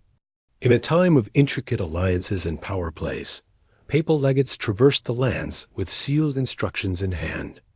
These documents, shrouded in secrecy, bestowed a cloak of immunity upon select high-ranking clergy, all in return for political favors and generous financial offerings to the heart of Rome. The intricate web of this corruption was astonishingly expansive. In the shadows of the medieval world, monasteries emerged as clandestine powerhouses, wielding their sacred influence to obscure their dealings. They engaged in the art of money laundering, orchestrated the trafficking of goods, and quietly dealt with those who threatened their dominion. They wielded power over expansive territories and commanded intricate trade routes that wove through the fabric of Europe. Those who dared to defy the demands for protection money would soon discover their wares inexplicably ruined, their vessels meeting untimely disasters, or their storied warehouses reduced to ashes. The factions wove intricate webs of secret languages and codes, crafting a clandestine means to converse about their shadowy dealings. In a web of intrigue, these veiled conversations, masquerading as theological debates, orchestrated the clandestine flow of pilfered treasures and the quiet removal of those who might expose the truth. In the depths of ancient monastery excavations, a chilling narrative unfolds. Hidden chambers, once shrouded in darkness, reveal a grim collection of torture devices. Secret passages whisper of the stealthy movement of victims, while mass graves bear silent witness to the fate of those who dared to oppose the powers that be. Perhaps the most unsettling aspect was the way these religious orders turned faith into a tool of power. They wove a narrative that portrayed suffering as a sacred decree, resistance as a transgression, and the act of voicing dissent as a path to eternal damnation. The art of psychological manipulation unfolded in such a way that numerous victims found themselves defending their abusers, convinced that the suffering they endured was, in some twisted sense, essential for their own redemption. The insidious tendrils of corruption wove their way into every corner of medieval existence. In the shadowed halls of monasteries, hospitals transformed from sanctuaries of healing into grim arenas, where the sick and vulnerable found themselves preyed upon, their last vestiges of wealth siphoned away before they were abandoned to suffer. In silence, in their institutions, the essence of learning transformed into a means of control, teaching young minds that unwavering obedience to spiritual leaders was the ultimate ideal. Even in the face of death, their depravity knew no bounds. These decrees governed the sacred resting places and asserted the authority to decide who was worthy of a Christian burial.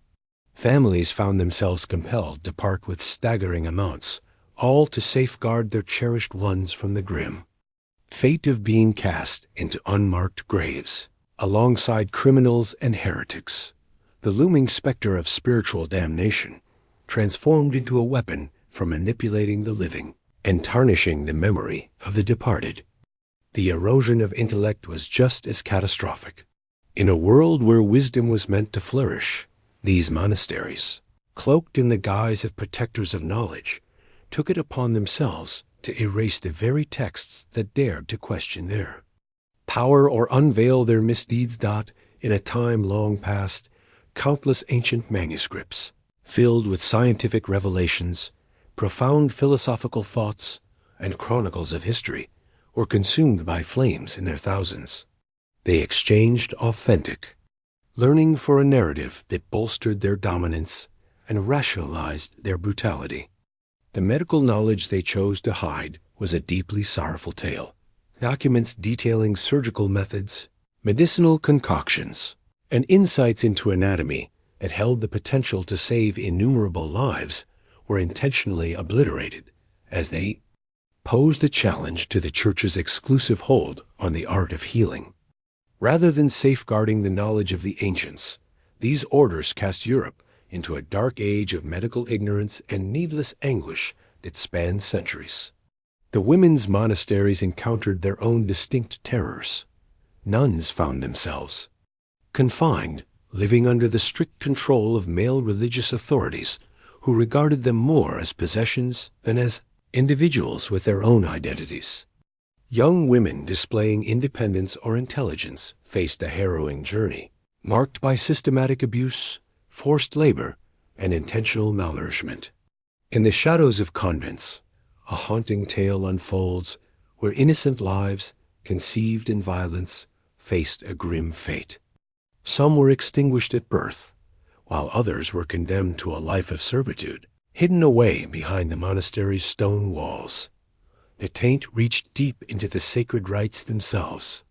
In a tale of deception, these orders peddled counterfeit relics to the hopeful pilgrims, asserting that mere fragments of wood or bone possessed extraordinary healing abilities. They demanded exorbitant sums for masses that were never uttered, for prayers that were never delivered, and for intercessions that lived solely on counterfeit papers. Indulgences transformed into a booming enterprise, as monasteries began offering what could be likened to tickets to paradise for those ready to part with their gold. The scars left by these institutions echoed through the ages, affecting countless lives. Those who managed to escape carried the weight of their experiences, living with deep-seated trauma that made it difficult to trust others or cultivate meaningful connections. In the shadows of despair, countless souls sought refuge in the bottle, succumbed to rage, or spiraled into the depths of insanity, grappling with memories that were far too harrowing to bear. The essence of religious faith turned bitter for many who had experienced the profound betrayal of a once sacred trust. What stirs the deepest sorrow is the way these heinous acts were carried out under the guise of divinity, cloaked in the sweet words of love, mercy, and salvation, all while concealing the darkest of intentions. The wrongdoers wove a narrative for themselves and those around them, believing that their victims were somehow deserving of their grim fate. They painted suffering as a path to spiritual cleansing, all while convincing themselves that their actions were sanctioned by a higher power. The intrigue stretched well beyond the confines of the monastery, weaving a tale of secrets and shadows. In a world where local nobles relied heavily on the church for their standing, they took it upon themselves to hush the voices of the victims and erase any trace of the truth in the shadowy halls of royal courts, where fear of excommunication and the wrath of the papacy loomed large. Even the most blatant atrocities were met with a deliberate blindness. The whole medieval hierarchy wove a tapestry of complicity, shielding these nefarious enterprises, cloaked in the guise of sacred institutions. The remnants of economic records reveal a tale of immense riches, intricately woven with threads of human suffering. Monasteries gathered immense wealth, not by the fruits of honest toil or heavenly favor, but through coercion, larceny, and the calculated oppression of society's most defenseless individuals. They amassed treasures while their neighbors went hungry, erected grand structures while little ones shivered in tattered clothes, and indulged in opulence while extolling the merits of simplicity and sacrifice. The profound sorrow lies in how this corruption tainted the essence of spiritual seeking for generations yet to unfold. Those who earnestly yearned for a bond with the divine discovered themselves ensnared in frameworks crafted to take advantage of their faith, their fragility, and their fervent desire for purpose in a harsh reality. The glow of true spirituality was almost snuffed out by organizations that professed to embody it, yet reflected its stark antithesis. This dark legacy wove a tapestry of shadows that extended well beyond the medieval era, shaping the evolution of religious institutions, social structures, and the very fabric of human relationships for generations to come. The wounds inflicted by these betrayals of trust have woven a tapestry of cynicism, violence, and spiritual desolation, resonating through the ages like a haunting refrain. Grasping this shadowy realm isn't about denouncing belief itself. Rather, it's about acknowledging how unbridled power, devoid of true accountability, can taint even the most revered institutions. In the shadows of history, the medieval religious orders stand as a haunting testament to the irony that those who profess to be the voice of the divine often stray far from the true essence of sanctity. Their wickedness is revealed not merely through the heinous acts they perpetrated, but in the way they methodically shattered the chance for genuine spiritual connection, leaving countless souls yearning for something far greater. In the heart of medieval Scotland, the Catholic Church reigned supreme, its influence woven into a very fabric of daily existence. Yet, hidden beneath the ornate robes and solemn ceremonies was a rotting core of corruption, a darkness that could provoke a shudder even in the most stoic of hearts. As the priests extolled the virtues of poverty and humility from their lofty pulpits, they indulged in lavish feasts, their bellies distended with excess, while the peasants outside the monastery walls languished in hunger. That the very men who professed to be the voice of the divine had turned his sacred abode into a marketplace of deceit, where redemption was bartered like a simple loaf of bread, and forgiveness could be secured for a mere coin. Within the dimly lit halls of Scottish abbeys, devoted monks, bound by vows of chastity, secretly nurtured mistresses and sired illegitimate offspring, driven by desires as fierce as their thirst for wealth. The Abbot of Melrose, a figure whose name alone ought to evoke deep respect, was renowned across the borders for his gathering of young boys, whom he asserted were devotedly serving God in unique manners. As whispers of accusations emerged, they were quickly overshadowed by ominous threats of excommunication and the specter of eternal damnation. The church had transformed into a den of predators, a place where the most fragile spirits were led straight into the clutches of those eager to consume them. These sacred figures navigated the realms of flesh with the same ease as they offered forgiveness. In a twisted bazaar of salvation, the affluent traded their riches for a ticket to paradise, leaving the less fortunate to bear the weight of eternal damnation. Bishop William Sinclair of Dunkeld gathered a wealth that could stir the envy of royalty, peddling papal pardons as if he were a merchant showcasing his finest goods in the bustling marketplace. He crafted a grand palace that could stand alongside the finest noble castles, adorned with chalices of gold and silk tapestries brought from the Holy Land, all financed by the meager coins of those yearning for redemption. The monasteries had transformed into ornate establishments, masquerading as sacred places of devotion while serving a different purpose altogether. The prior of St. Andrew's was notorious for his grand banquets, where roasted peacocks adorned the tables and wine cascaded like a flowing river, all while, just beyond the gates, the grim reality of plague victims lay in the streets. These so-called men of faith had lost sight of the very principles they professed to cherish, twisting the essence of Christ's message of love and compassion into a tool for oppression and exploitation. Even more unsettling were the ceremonial acts that unfolded in secrecy. Whispers surrounded the Order of St. John in Scotland, suggesting that their ceremonies echoed the ancient rites of pagan traditions rather than the tenets of Christian worship. In the stillness of the night, initiates shared their tales in soft tones, recounting secret meetings where cherished artifacts were tarnished and dark vows were sealed with crimson ink. The distinction between devotion and blasphemy had faded to such an extent that many pondered if these men were truly serving God or something far more nefarious. The Church's treatment of women was notably harsh.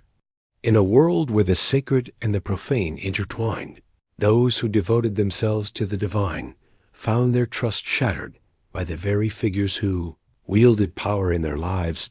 In the shadows of North Barracks Convent, whispers of young women vanishing into the night echoed through the ages. Their bodies, discovered adrift in the Forth, bore eerie markings etched into their skin, leaving a haunting tale that lingered in the air. When families sought clarity, they were met with the enigmatic response that their daughters had been summoned to fulfill divine purposes beyond the grasp of human understanding. Perhaps the most astonishing revelation was the Church's participation in the slave trade. In a tale of irony and hidden truths, Scottish monasteries, while outwardly denouncing the practice, engaged in the clandestine trade of human lives, treating them as mere cattle. They marked their possessions with sacred symbols, a grim testament to their ownership. In the shadows of history, the Cistercian Abbey of Dundrennan wove intricate webs of human trafficking, sending Scottish peasants across distant lands to toil in foreign domains, while simultaneously bringing in exotic slaves to fulfill roles within their own Scottish stronghold. It was a twist that everyone recognized, save for those who had orchestrated it. The corruption seeped into the very sacraments that underpin the essence of Christian faith. In a time of shadows and whispers, there were those among the clergy who would intentionally mar the sacred rite of baptism, casting innocent souls into the uncertain realm of limbo, unless their families could part with extra coins for the true blessings of the ceremony. Marriages were dissolved and re-established, swayed more by the weight of bribes than by any true theological reasoning. Even the final ceremonies were twisted, with departing spirits compelled to relinquish their worldly belongings to ensure their journey to the beyond. The papal representatives who journeyed to Scotland were hardly distinguishable from the local clergy they were meant to oversee. Cardinal Beaton resided in a realm of lavish grandeur, where his household expenditures surpassed even those of the Scottish crown. He surrounded himself with a collection of enchanting companions, each more captivating than the previous, all the while professing his devotion solely to the sacred institution. His dinner parties were the stuff of legend, overflowing with extravagance and entertainment that would have left even the most indulgent Roman emperors feeling a twinge of embarrassment. In a curious turn of fate, the monasteries transformed into peculiar hubs of knowledge, where the monks delved not into the divine teachings of theology, but rather into the shadowy realms of manipulation and control. They honed their craft in the art of manipulation, cloaking psychological torment in the guise of spiritual enlightenment, shattering the resolve of anyone who dared to challenge their dominion. Once a sanctuary of wisdom and illumination, the scriptorium at Iona had now become a workshop for counterfeit manuscripts and distorted narratives, reshaping history to cater to the prevailing deceit. Even the sacred relics that beckoned pilgrims from distant lands were naught but intricate deceptions. The so-called relics of saints frequently turned out to be the remnants of wrongdoers and dissenters, sanctified by unscrupulous clergy, and auctioned off to the wealthiest patrons. In a tale steeped in intrigue, the Holy Rood of Scotland, said to hold a piece of Christ's cross, was unveiled by a brave monk as merely ordinary oak wood, drenched in the blood of a pig.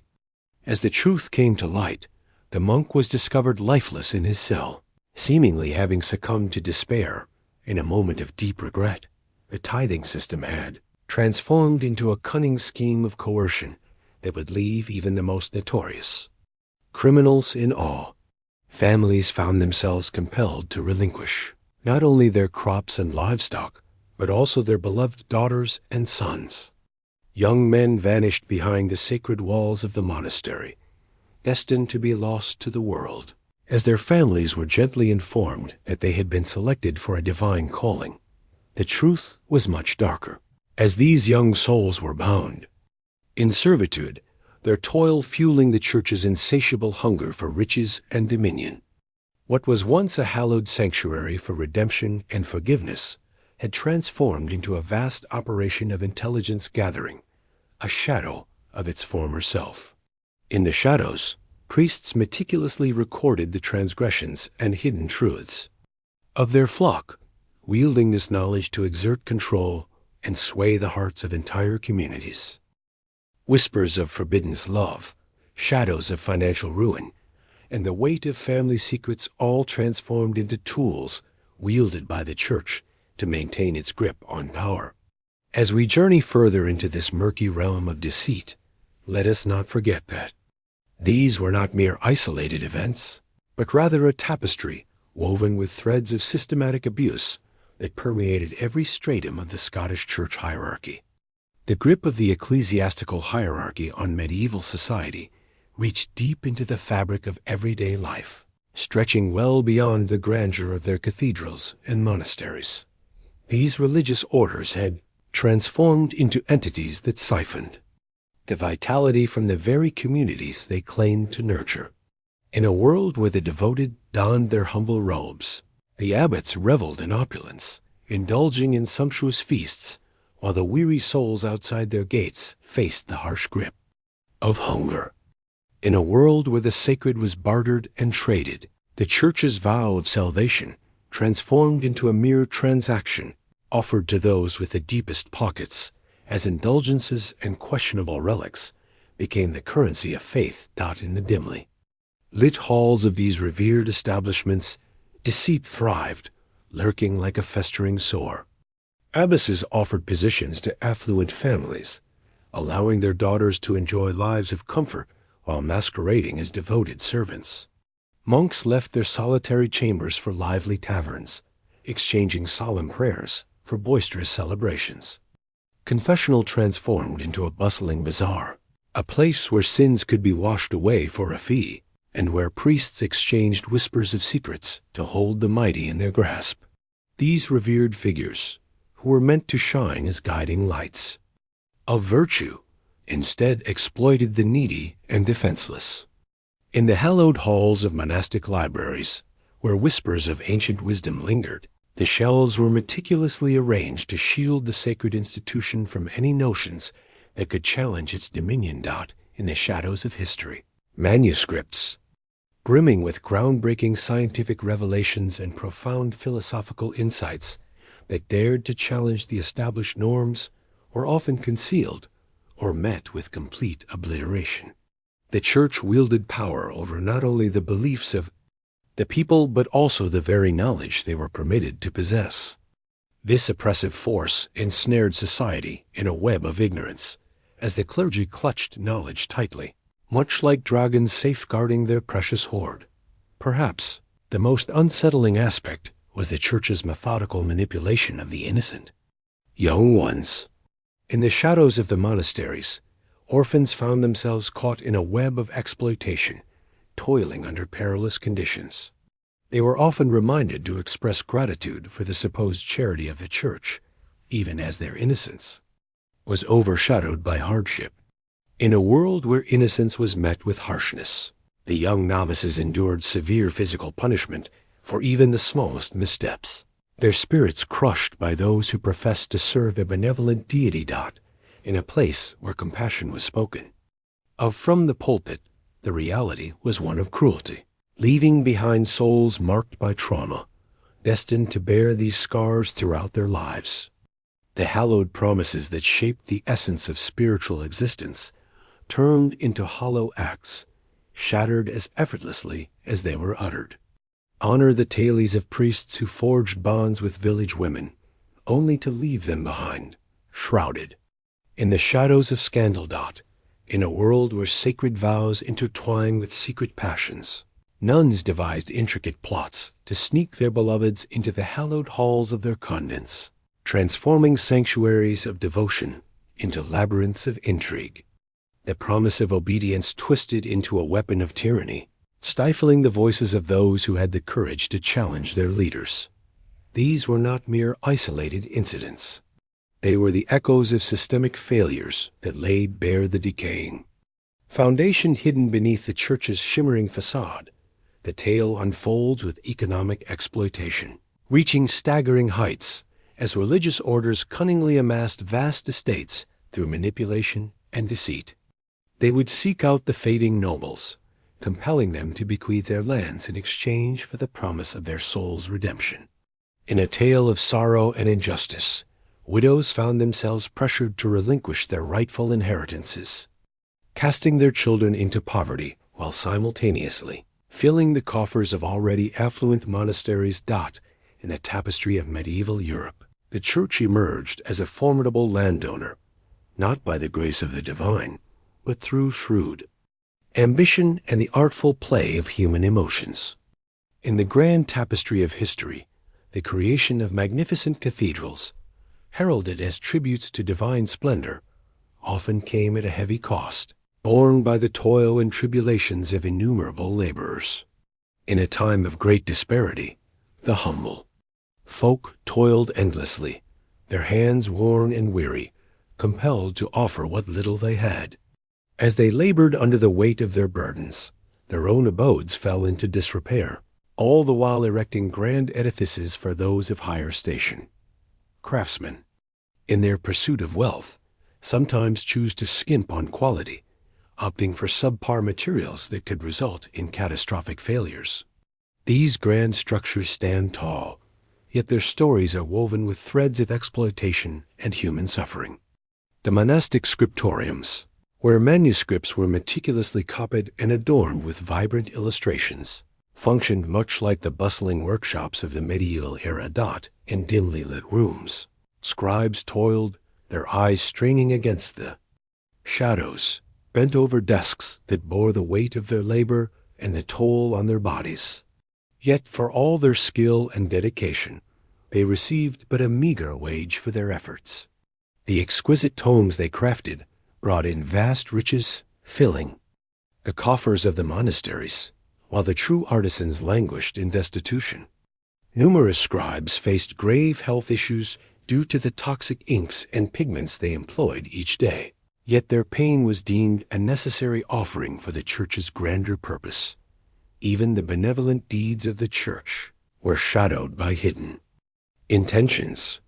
In the realm of healthcare, institutions guided by faith sometimes fell short, perceiving those in their care not as individuals in need of kindness, but rather as prospects for spiritual transformation.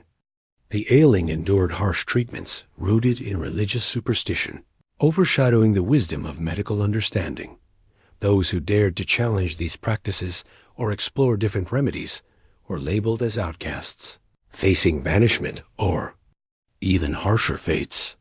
The intricate web of pilgrim paths that wove through Europe transformed into thoroughfares of exploitation. Along these winding paths, the monasteries demanded steep prices for even the simplest of lodgings, preying upon the desperation and devotion of weary travelers. At every turn, counterfeit treasures were crafted and peddled, weaving a tapestry of deceit and shattered dreams into the very fabric of commerce.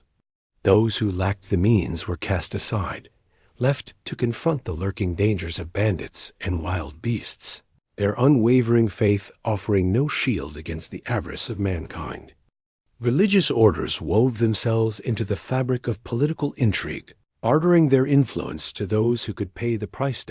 In a world where power dynamics shifted like the tides, abbots and bishops emerged as the unseen architects of destiny, deftly weaving their influence through the intricate tapestry of succession disputes and territorial skirmishes, all to serve their own ambitions. They unveiled confessional secrets, seeking to harm both foes and friends, twisting the sacred bond of trust that exists between the priest and the penitent. The Church's assertion of moral superiority served as a facade, concealing the most unethical actions beneath its surface.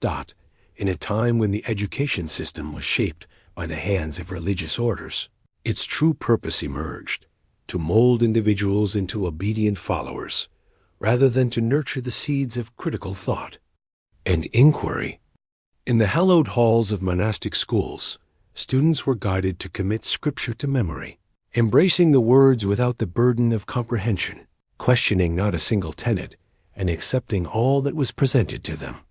Those who dared to explore the depths of knowledge faced a grim fate, either silenced into obedience or drawn into the intricate web of the Church's dominion. In a time when brilliance flourished, the most luminous intellects of the medieval era found themselves either stifled or twisted by a powerful entity that trembled at the notion of free thought. Women faced significant hardships within the confines of the Church's oppressive system. Convents that offered the hope of refuge frequently transformed into places of confinement, where women found themselves trapped against their desires. Abbesses held unwavering authority over their charges, imposing psychological torment veiled as spiritual guidance. The doctrines of the Church painted a grim picture of women's worth, twisting their perceived inferiority into a rationale for all manner of abuse and exploitation. In this dark narrative, the suffering of women was not merely tolerated but lauded as a badge of virtue. During this tumultuous time, the notorious act of selling indulgences reached a shocking climax, as Church officials brazenly attached price tags to the very concept of forgiveness. In a world where the affluent could buy their passage to paradise, the less fortunate found themselves trapped in a cycle of despair, facing the grim reality of eternal damnation. This stark contrast birthed a theological marketplace where salvation became a coveted treasure, accessible only to those with deep pockets. The transformation of grace into a commodity unveiled the genuine priorities of the Church, illustrating that profit held greater significance than the very souls they professed to nurture. Perhaps the most haunting aspect was the Church's methodical eradication of diverse spiritual practices. In a time long past, the sacred arts of healing were cast aside, labeled as sorcery, and those who dared to wield such knowledge faced the flames of persecution. In a time long past, vibrant local festivals and cherished customs, steeped in history and tradition, faced a fierce onslaught, leading to the tragic erasure of centuries of rich cultural heritage. In the shadow of the Church's vision, a relentless pursuit of uniformity swept through, erasing the vibrant tapestry of diversity. What remained was a barren spiritual landscape where only the sanctioned thoughts dared to bloom. The judicial system, under the dominion of religious orders, transformed into an instrument of fear instead of a beacon of justice. In the shadows, ecclesiastical courts conducted their affairs, shrouded in secrecy, devoid of an appeals process, leaving the accused vulnerable and unprotected. Through the harrowing methods of coercion, confessions emerged, weaving a legal tapestry rooted in dread rather than honesty. Those who dared to cross the threshold of the Church encountered not merely punishment, but utter annihilation. Their names wiped from the annals of time as though they had never graced the earth. As the shadows deepen in our journey through these somber tales, we confront the stark reality about the establishments we once held in high regard, in an age cloaked. In the shadows of faith, the sacred orders that vowed to illuminate the path instead cast a pall of despair. They spoke of love, yet their actions echoed with the chilling refrain of animosity, all the while cloaking their self-serving ambitions in the guise of divine mandate. What unfolds is not a narrative of spiritual enlightenment, but rather a gripping saga of betrayal, serving as a stark reminder of the consequences that arise when power twists the hearts of those entrusted to protect it. The whispers of these corruptions linger through the ages, serving as a poignant reminder that the most profound evils frequently don the guise of the noblest virtues.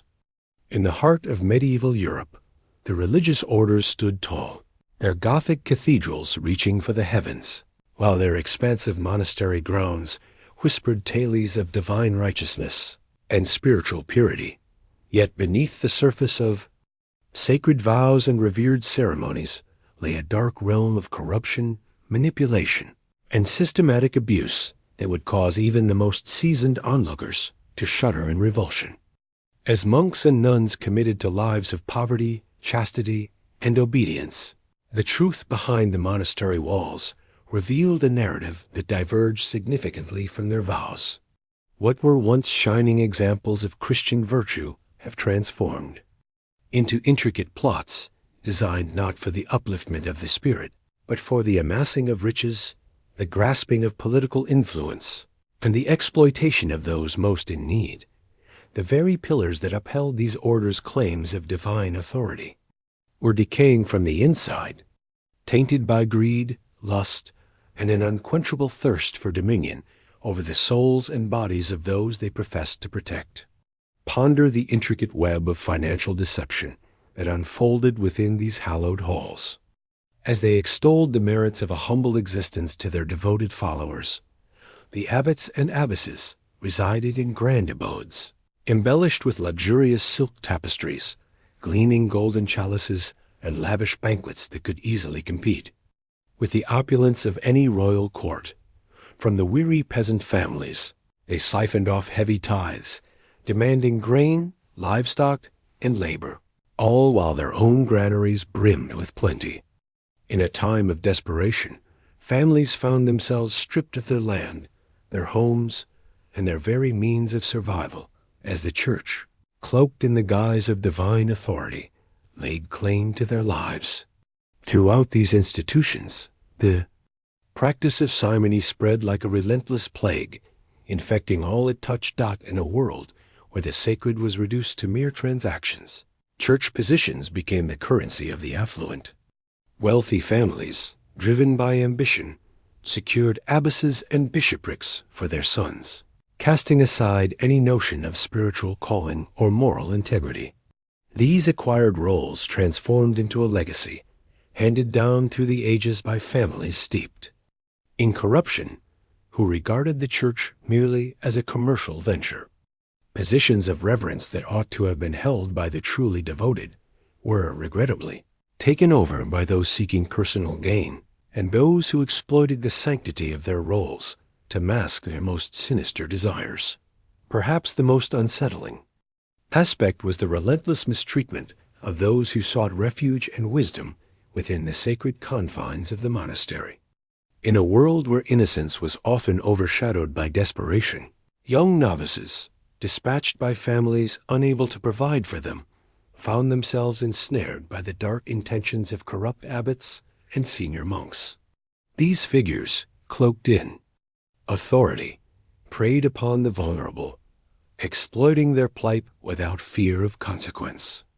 In a dark chapter of their lives, these young souls, barely reaching the tender ages of 8 or 9, found themselves ensnared in a web of physical, emotional, and sexual abuse, all masked as a form of spiritual discipline.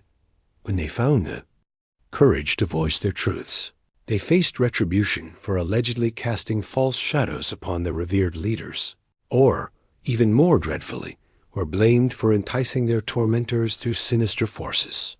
The web of corruption stretched wide, ensnaring not just solitary acts of cruelty, but entire systems of exploitation that thrived in the shadows. In the shadows of their hallowed halls, monasteries transformed into bustling hubs where the art of deception flourished, churning out forged documents, counterfeit relics, and spurious indulgences with remarkable skill. They conjured up phony wonders to lure in pilgrims, whose generous donations would swell their coffers. With great flair, they crafted intricate performances, employing secret devices to make statues weep blood or resonate with enigmatic voices. They peddled pieces of the true cross in such abundance that, if they were authentic, the cross of Christ would have stretched across a vast forest. The women of religious orders encountered their own distinct trials and tribulations. Convents transformed into places where unwanted daughters were sent, compelled to embrace a life of devotion to safeguard their family's legacy. Upon entering, these women discovered themselves ensnared in a harrowing tale of mental torment. Restrictive diets enforced as a form of spiritual trial, and cruel penalties for even the slightest misstep. In a realm where authority reigned supreme, the leaders, intoxicated by their dominion over the fragile, spun tales of torment and degradation. Each act, cloaked in the guise of salvation, was a twisted narrative crafted to uphold their vision of righteousness. For those they deemed in need of rescue, the medical practices within these institutions unveiled a deeper dimension of their relentless cruelty. In a curious twist of fate, those who professed to nurture the ailing and the dying turned their monastic infirmaries into arenas for rudimentary and frequently deadly experiments. In a time shrouded in mystery, monks, unversed in the art of healing, engaged in rudimentary surgeries and dispensed potent brews as sacred cures. They watched as patients endured great torment, convinced that such earthly trials drew them nearer to the divine presence of Christ. They chose to withhold treatments from those unable to pay, observing as lives slipped away in agonizing pain, while desperate families pleaded for compassion. In the tapestry of medieval society, these religious orders emerged as the guardians of thought, wielding their influence to stifle any knowledge that dared to challenge their dominion. In a dark chapter of history, the flames consumed libraries. Scientific texts were reduced to ashes, and scholars met grim fates for daring to challenge the doctrines of the Church. The renowned Library of Alexandria met its fate not solely through barbarian invasions, but through deliberate efforts orchestrated by Christian monks who perceived pagan wisdom as a form of demonic corruption. They gathered knowledge like treasure, ensuring that the masses remained in the dark and reliant, wielding their exclusive command over education to tighten their grip on authority. The intricate dance of politics within these orders unveiled their essence as entities driven by a thirst for power, cloaked in the guise of spiritual sanctity. Abbots led their own private armies, engaged in fierce battles against rival lands, and forged alliances with ruthless warlords to broaden their earthly dominion. With cunning precision, they wove intricate plots around royal succession disputes. orchestrated shadowy assassinations, and stirred the cauldron of civil wars, all to further their own ambitions. The notorious Borgia family's manipulation of the papacy was not a mere deviation. Rather, it was the inevitable result of centuries of deep-seated institutional decay. Even the acts of kindness they performed, frequently highlighted as proof of their goodness, were tainted by hidden agendas. In the shadows of society, orphanages, transformed into grim factories of exploitation, where vulnerable children toiled tirelessly, some meeting tragic fates, while others were cruelly bartered into the depths of slavery. In a time when hospitals stood as fortresses of separation, they became places where the afflicted were cast away from the world, languishing in grim surroundings. Here, the echoes of last rites replaced the sounds of healing, as care was but a distant memory in a world where the needy were given just enough sustenance to cling to life. A cycle of dependency was forged. This ensured a continuous stream of desperate individuals, ready to heed the Church's call in exchange for a mere morsel of bread.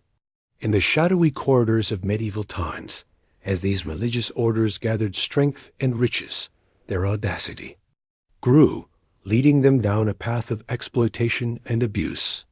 What once started as sincere efforts towards spiritual devotion had evolved into intricate criminal enterprises, cleverly cloaked in the guise of religious immunity.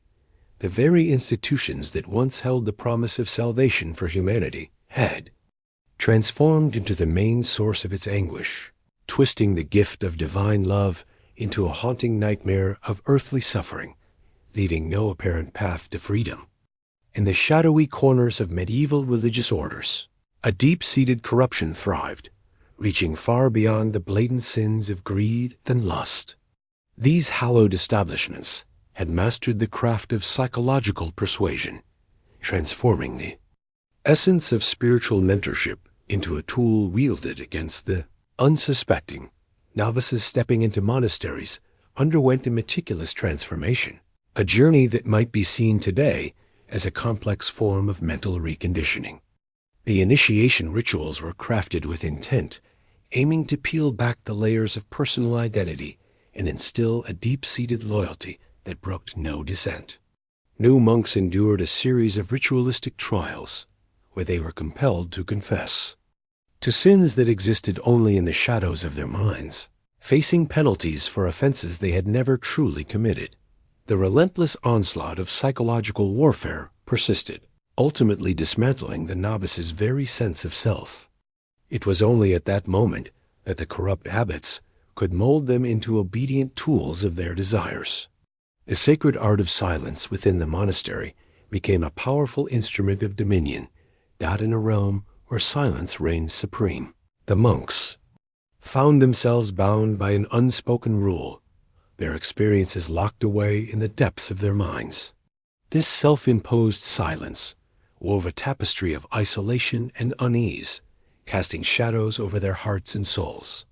This imposed quietude kept them from sharing their experiences of the injustices they observed or suffered. It rendered them unable to muster any semblance of defiance against those who held them down. The art of sleep deprivation emerged as a preferred strategy. In the shadow of piety, the monks found themselves bound to a relentless cycle of prayer, services that stretched into the night, leaving them in a state of perpetual fatigue and mental fragility. The relentless weariness clouded their mind, rendering deep thought a distant memory, and leaving them vulnerable to the distorted narratives of Scripture that their leaders dictated. In these institutions, food served as a dual instrument, a means of both reward and punishment. In a world where obedience reigned supreme, the monks who endeared themselves to their abbots were rewarded with a modest increase in their rations. Yet those who dared to express even a hint of independence faced the harsh reality of intentional starvation, a grim reminder of the price of defiance. In this tale, a system emerged where the very essence of survival hinged on the caprices of corrupt leaders, igniting a fierce and desperate rivalry among the brothers. The confessional transformed into a means of collecting sensitive secrets about affluent benefactors and influential leaders. In a cunning twist of fate, abbots would carefully select certain monks to listen to the confessions of particular individuals, wielding the secrets they uncovered as tools for blackmail and political maneuvering. The hallowed promise of confession was often disregarded, bending to the whims of the monastery's financial or political ambitions. Perhaps the most unsettling aspect was the organized mistreatment of children who were sent to monasteries as ablates. These young boys, some merely 7 or 8 years old, found themselves entirely vulnerable to the whims of monks, whose hearts had been dulled by years of psychological training, leaving behind any trace of ordinary human compassion. Their suffering was not just of the body, but of the soul, as their tormentors wove a narrative that twisted their pain into something that was, in their eyes, a twisted form of devotion to the divine. The monasteries became the quiet refuge for those relatives of noble families who were deemed too troublesome to keep at home. Family members grappling with mental illness, political misfortunes, and unexpected heirs often found themselves thrust into the confines of religious life, their choices stripped away. Upon entering, they found themselves enduring treatments that, by any contemporary measure, would be deemed torturous, all rationalized as efforts to expel demons or cleanse their very souls. The female religious houses encountered their own distinct terrors. Under the guise of safeguarding their purity, nuns frequently endured intrusive physical examinations. The examinations were often carried out by male clergy, revealing a grim reality that amounted to nothing less than a systematic form of sexual assault. The nuns found themselves in a silent struggle, for any whisper of dissent would only serve to highlight their perceived spiritual failings. The levels of economic exploitation within these institutions soared to astonishing heights. In a calculated move, monasteries sought out young novices hailing from affluent backgrounds, skillfully guiding them to relinquish their entire inheritance as they embraced their vows. Those who wavered found themselves ensnared in a web of mounting psychological pressure, compelling them to yield to the inevitable. Families that sought to intervene faced the harsh consequences of excommunication and social isolation. The corruption had woven itself so deeply into the fabric of society that monasteries functioned more as criminal enterprises than as sanctuaries of faith. They wove a tale of deception, crafting intricate plots of forgery, fraud, and extortion that spanned vast territories. Deceptive artifacts were crafted and peddled to unsuspecting travelers seeking truth. Illusions of grandeur were crafted to entice contributions. Land was taken through deceitful papers and coercive methods that would have impressed even the most notorious of outlaws. The theological education offered in these institutions was intentionally distorted to cater to the desires of the corrupt. Leadership. Young monks were led down a path of twisted interpretations of Scripture, which rationalized every form of abuse and excess. They were led to believe that to question their superiors was to challenge the very essence of divinity. This set the stage for an unending cycle of corruption, as each new generation of monks was shaped into the same troubling pattern of abuse. Within the hallowed walls of the monasteries, whispers of political conspiracy and intrigue echoed, weaving tales of ambition and secret alliances. Abbots often conspired against secular leaders who posed a danger to their ambitions. In the shadows, they sheltered those on the run, schemed for the fall of leaders, and ignited uprisings whenever it aligned with their ambitions. The claimed impartiality of religious institutions was merely a clever illusion, enabling them to interfere in political matters while evading the repercussions of their deeds. Within the sacred confines of monastic life, the truth of medical knowledge was shrouded in secrecy and manipulation. In a world where the sacred and the miraculous intertwined, those monks who possessed true healing gifts often found themselves in peril. When their remarkable talents posed a threat to the monastery's exclusive hold on miraculous remedies, they were swiftly silenced or removed from the narrative, their stories fading into the shadows. In a world where true healing was obscured, the spotlight shone instead on remedies that brought little more than harm, leaving the faithful tethered to the whims of a corrupt clergy, their prayers a desperate plea for salvation within the hallowed halls of monasteries. The library systems transformed into instruments of intellectual dominion, overshadowing their original purpose of preservation. Volumes that challenged the teachings of the Church or unveiled the misdeeds of its leaders were methodically eradicated. Wisdom that could uplift the everyday individual was shrouded in secrecy or intentionally misinterpreted.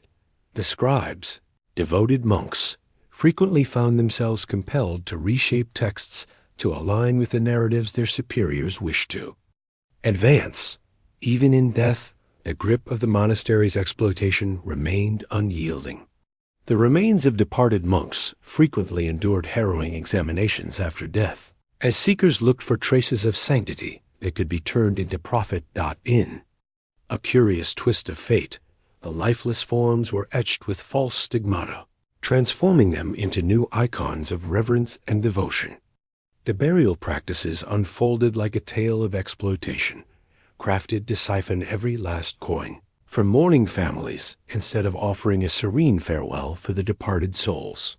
The emotional scars left by these institutions reached deep into the lives of those affected, echoing long after they had left their confines.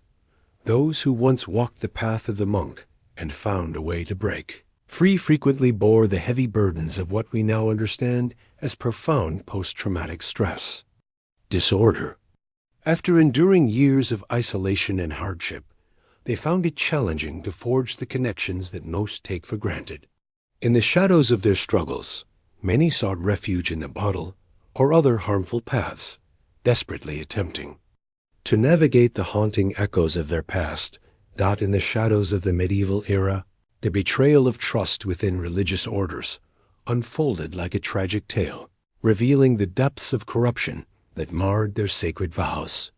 Once envisioned as sanctuaries of the highest aspirations for human growth, these institutions transformed into grim factories, churning out fractured souls destined to continue the relentless cycles of suffering and exploitation. The harm they wrought upon medieval society was beyond measure, tainting the essence of religious authority for countless generations that followed. The echoes of this corruption linger, shaping our perception of institutional power and the perils that come with blind allegiance to authority. In the annals of history, the medieval religious orders stand as a poignant testament to the truth that the most perilous wrongdoers frequently disguise their misdeeds beneath a veneer of virtue and righteousness. Their tale serves as a cautionary reminder of the consequences that unfold when entities meant to uplift humanity turn their focus inward, prioritizing their own interests above all else. As we delve into this somber chapter of history, we must not forget that the genuine victims extended beyond the monks and nuns ensnared in these corrupt systems. They encompassed all of medieval society. In the shadows of history, the tale of medieval religious orders unfolds, weaving a complex narrative of devotion, intertwined with the darker threads of corruption.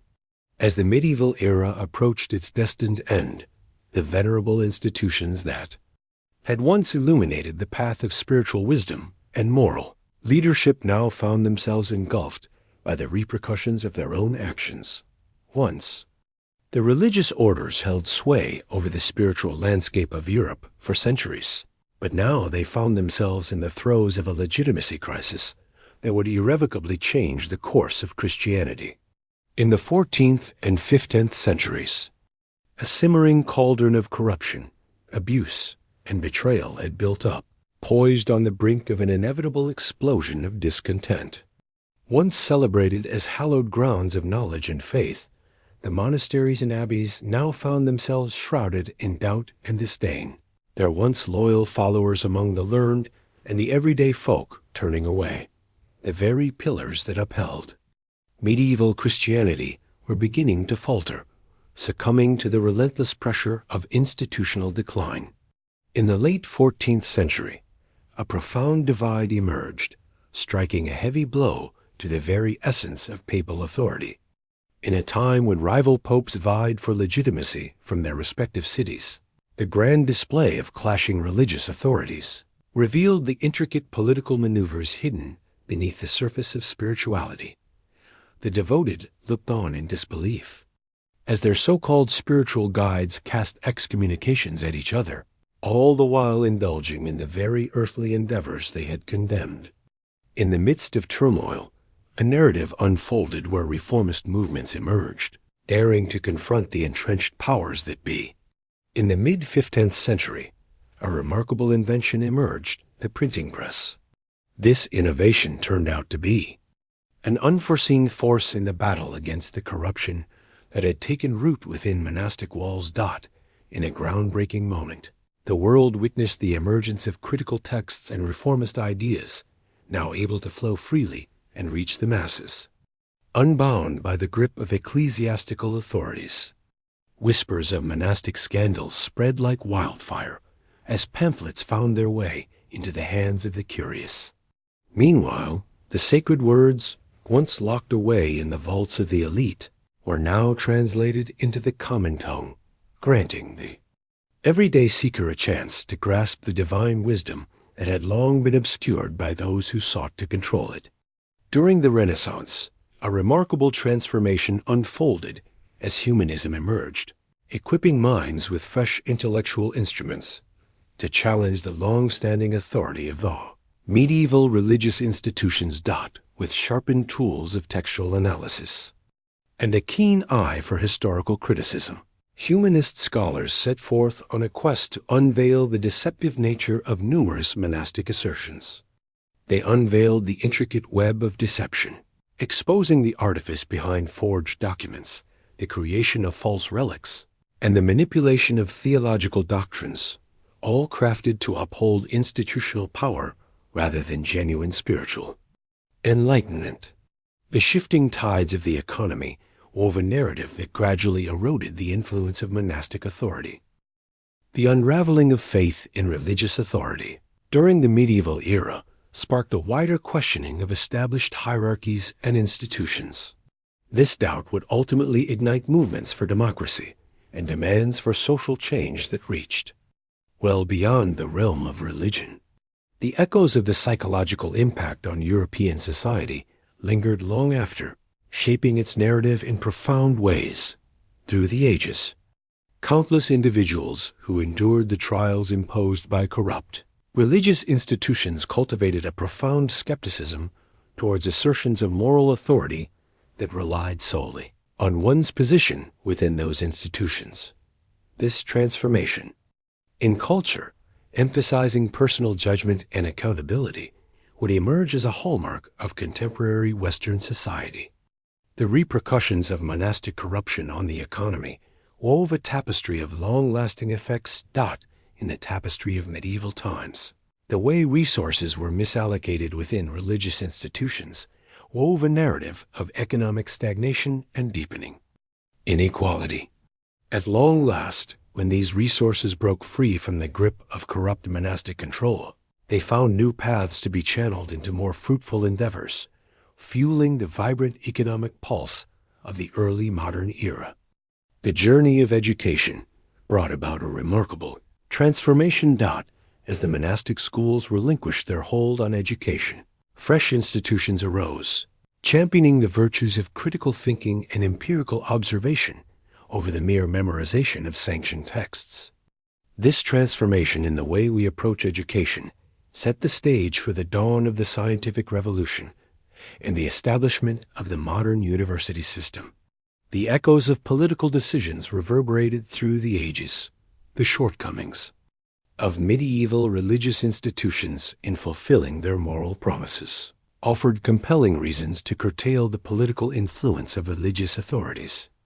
The idea of keeping church and state apart, a cornerstone of contemporary democracy, emerged from the understanding that religious bodies should not wield earthly authority. The artistic and cultural legacy held great importance. The growing disillusionment with corrupt religious institutions sparked a wave of artistic expression that celebrated individual experiences and personal faith, shifting the focus away from institutional authority. This transformation would pave the way for the blossoming of art and literature during the Renaissance, where the essence of human dignity and the triumph of individual accomplishment were exalted. In reflecting upon the shadowy aspects of medieval religious orders, we uncover not merely a list of historical transgressions, but a poignant narrative that warns of the insidious effects of unbridled authority.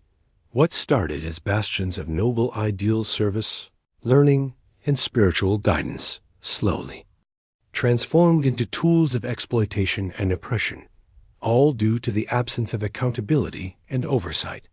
In the end, the medieval religious orders faltered, having strayed from the core truth that institutions are meant to serve the needs of the people, rather than the people existing to serve the institutions. As they shifted their focus from the noble pursuit of spiritual service to the allure of power and wealth, they unwittingly unleashed a chain of events that would ultimately bring about their own demise. The tales of medieval monastic corruption echo through the ages, reminding us of the timeless struggles we face with institutional accountability, transparency, and the rightful boundaries of organizational power. The tale of these religious orders serves as a poignant reminder that even the most virtuous foundations can fall prey to corruption when they lack the necessary safeguards and oversight. The metamorphosis of European Christianity that commenced in the twilight of the medieval era was not merely born from theological disagreements or political strife, but it emerged as a profound reaction to the ethical shortcomings of establishments that had let down the confidence bestowed upon them by countless devoted followers over the years. The shadowy history of medieval religious orders stands as a haunting reminder of the costs of institutional corruption, urging us to remain ever watchful against the myriad forms of power's abuse. Ultimately, the medieval religious orders became casualties of their own triumphs. The riches and influence amassed over generations of oppression forged the very circumstances that rendered their downfall unavoidable. Once upon a time, there existed a tale that illustrated the profound truth of how lofty principles can be twisted by the greed of institutions.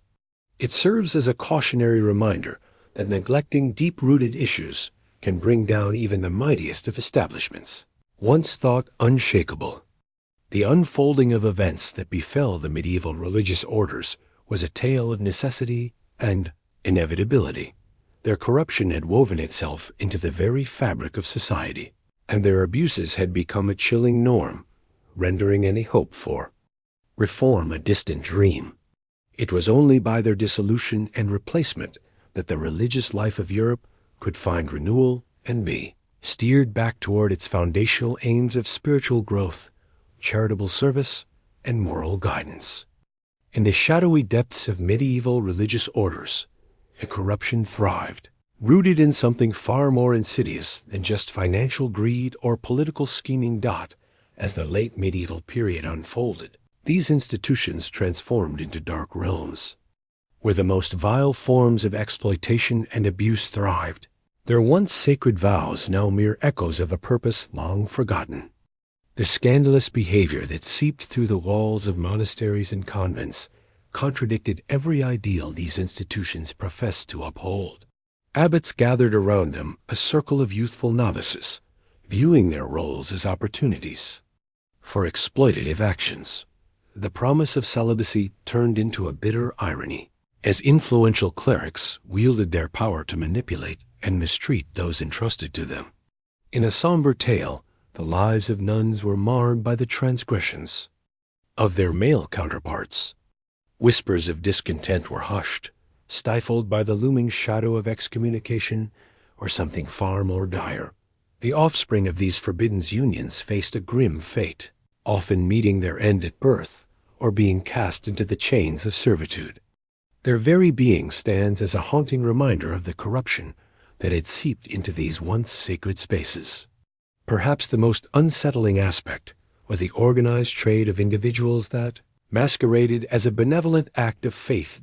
In a world where innocence was often exploited, orphans and foundlings, taken to monasteries for refuge, found themselves bartered away to patrons for purposes too dark to name.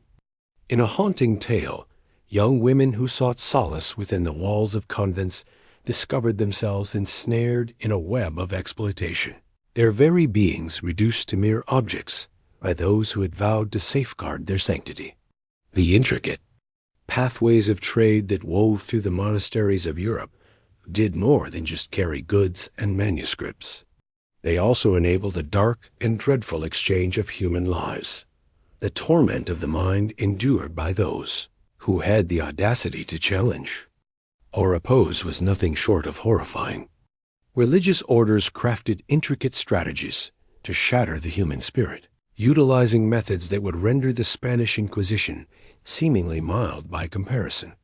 In the depths of darkness, where silence reigns, the tale unfolds isolated. Chambers beneath the earth, a cruel dance of hunger, and the biting chill of relentless cold were merely the prologue. They mastered the craft of spiritual persuasion, leading their victims to believe that their anguish was a sacred decree, that to resist was to challenge the very will of the divine. The tale of economic exploitation unfolded with astonishing intensity as these orders gathered riches through the most ruthless methods conceivable. In a calculated move, they amassed grain, allowing hunger to sweep through the land, only to sell it back to the desperate peasants at outrageous prices. What was once a solemn farewell transformed into a tale of exploitation, as families found themselves cornered into paying exorbitant fees to guarantee their dear ones were laid to rest with dignity. The transaction of indulgences morphed into a grand scheme of extortion, where the very essence of salvation was seized and held for monetary gain. The creation of fabricated wonders evolved into a thriving enterprise. Groups of performers, frequently drawn from the most marginalized individuals in society, would orchestrate intricate healing rituals and mystical occurrences. These deceitful displays lured seekers from all corners of Europe, their offerings swelling the pockets of unscrupulous abbots as their beliefs were callously exploited. The so-called relics that attracted these throngs were merely animal bones and trivial trinkets, sanctified by individuals who had long since cast aside any facade of genuine faith. What transpired within these walls was not simply a case of neglect. It was a deliberate act aimed at undermining the very essence of human advancement. In a time of fervent belief, certain monks took it upon themselves to erase the echoes of knowledge that clashed with the teachings of the Church, setting ablaze the very libraries that held the wisdom of ages past. In a dark chapter of history, they silenced the voices of those who sought the light of understanding, inflicting pain and death upon the brave souls who dared to chase the shadows of forbidden truths. The very establishments that professed to safeguard knowledge turned into the resting places of human intellectual triumphs. The recruitment practices of these orders unveiled their underlying predatory essence. They set their sights on the most defenseless among us, those who wander through life without the warmth of family ties or the safety of a protective network.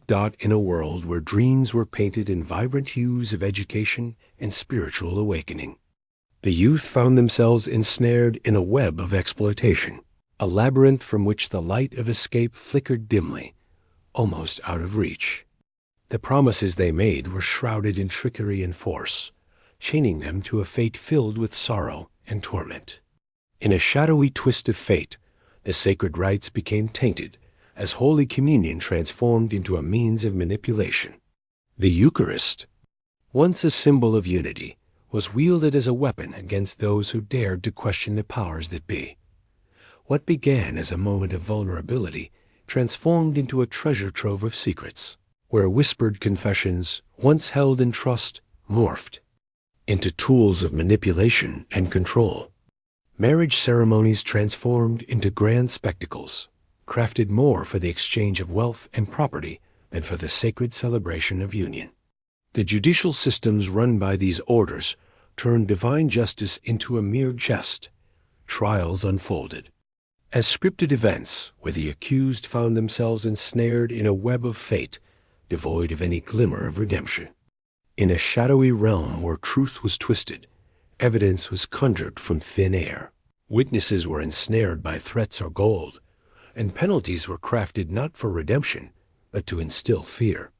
Deep within the dungeons of monasteries, shadows danced in the flickering light, transforming these dark chambers into realms of terror. Here, the act of torture was not merely a punishment, but an art, cloaked in the perverse reasoning that such physical torment could cleanse the spirit. The medical practices within these institutions unfolded a chilling narrative of indifference towards human life, teetering on the edge of the sinister. Instead of serving as sanctuaries for the ailing, the infirmaries of the monastery transformed into arenas for the exploration of human limits. In a dark chapter of history, individuals endured unimaginable trials, their voices silenced as their pain was deemed a necessary sacrifice for the pursuit of medical enlightenment. In a grim tale of neglect, the frail and aged met their end when they were deemed a burden, their passing cloaked in the guise of natural causes as their belongings quietly merged into the monastery's vast collection. The environmental devastation wrought by these orders was profoundly catastrophic. They felled vast forests, showing no concern for the delicate balance of nature, tainted rivers with the byproducts of their relentless industry, and ravaged the earth in search of precious metals. In a tale of short-sighted ambition, the relentless pursuit of immediate gain ravaged ecosystems that had taken countless ages to nurture, transforming vibrant valleys into desolate wastelands. The intricate plots of these factions tainted whole realms. They orchestrated a grand tapestry of royal houses, weaving conflicts that would elevate their own dominion and riches. In the shadows, they orchestrated the downfall of rulers who posed a threat to their ambitions, employing poison and other cunning techniques that ensured their hands remained clean and their secrets hidden. In the shadows, their web of spies and informants wove through every stratum of society, granting them a might that eclipsed even the most formidable kings and emperors. The unseen scars left on the hearts of everyday believers were, beyond measure. Those seeking solace and direction through faith discovered themselves ensnared by frauds who held no regard for their spiritual well-being. Devotion led the faithful to the brink of ruin as relentless pleas for contributions drained their resources. Their offspring were taken away to serve in cloisters, while their very existence was shattered by baseless charges of heresy. The educational systems crafted by these orders were not meant to illuminate minds, but rather to shape beliefs and exert control. Students were guided solely by the desires of their masters, as the art of critical thinking was deliberately stifled. Those who exhibited potential found themselves either ensnared by the very system they could have changed or silenced as dangers to its existence. The universities that emerged from these monastic schools transformed into places that churned out compliant followers instead of fostering independent minds. As the medieval era approached its end, the burden of these gathered transgressions started to reveal its true impact. Once upon a time, in a world where faith was intertwined with power, a great upheaval began. The Protestant Reformation emerged, not merely as a clash of beliefs, but as a powerful response to the deep-seated corruption that had taken root within the sacred halls of the religious establishment. The turmoil that swept through Europe was not solely a matter of belief, but rather the fury of individuals who had at last come to realize the depth of their deception. The echoes of this corruption resonate well beyond the medieval era. Intricate web of abuse, exploitation, and manipulation woven by these religious orders laid the groundwork for future institutions of power. The art of manipulation, the strategies of wealth acquisition, and the frameworks of exploitation they crafted would be embraced and perfected by future generations, eager to assert their power over others. The real sorrow lies not just in the actions of these corrupt orders, but in the opportunities they stifled from ever unfolding. The potential of humanity they shattered, the wisdom they stifled, the lives they devastated stand as immeasurable losses to the tapestry of human civilization. One can only ponder the extraordinary heights humanity could have achieved had these institutions stayed faithful to their original ideals, rather than transforming into mechanisms of exploitation and harm. In the shadows of medieval religious orders lies a cautionary tale, a haunting reminder of how the allure of unchecked power can twist even the most sacred intentions, all in the name of the divine. Their tale serves as a poignant reminder that the most profound malevolence frequently cloaks itself in the guise of virtue, urging us to remain ever watchful against the insidious nature of corruption if we are to steer clear of the dark echoes of history.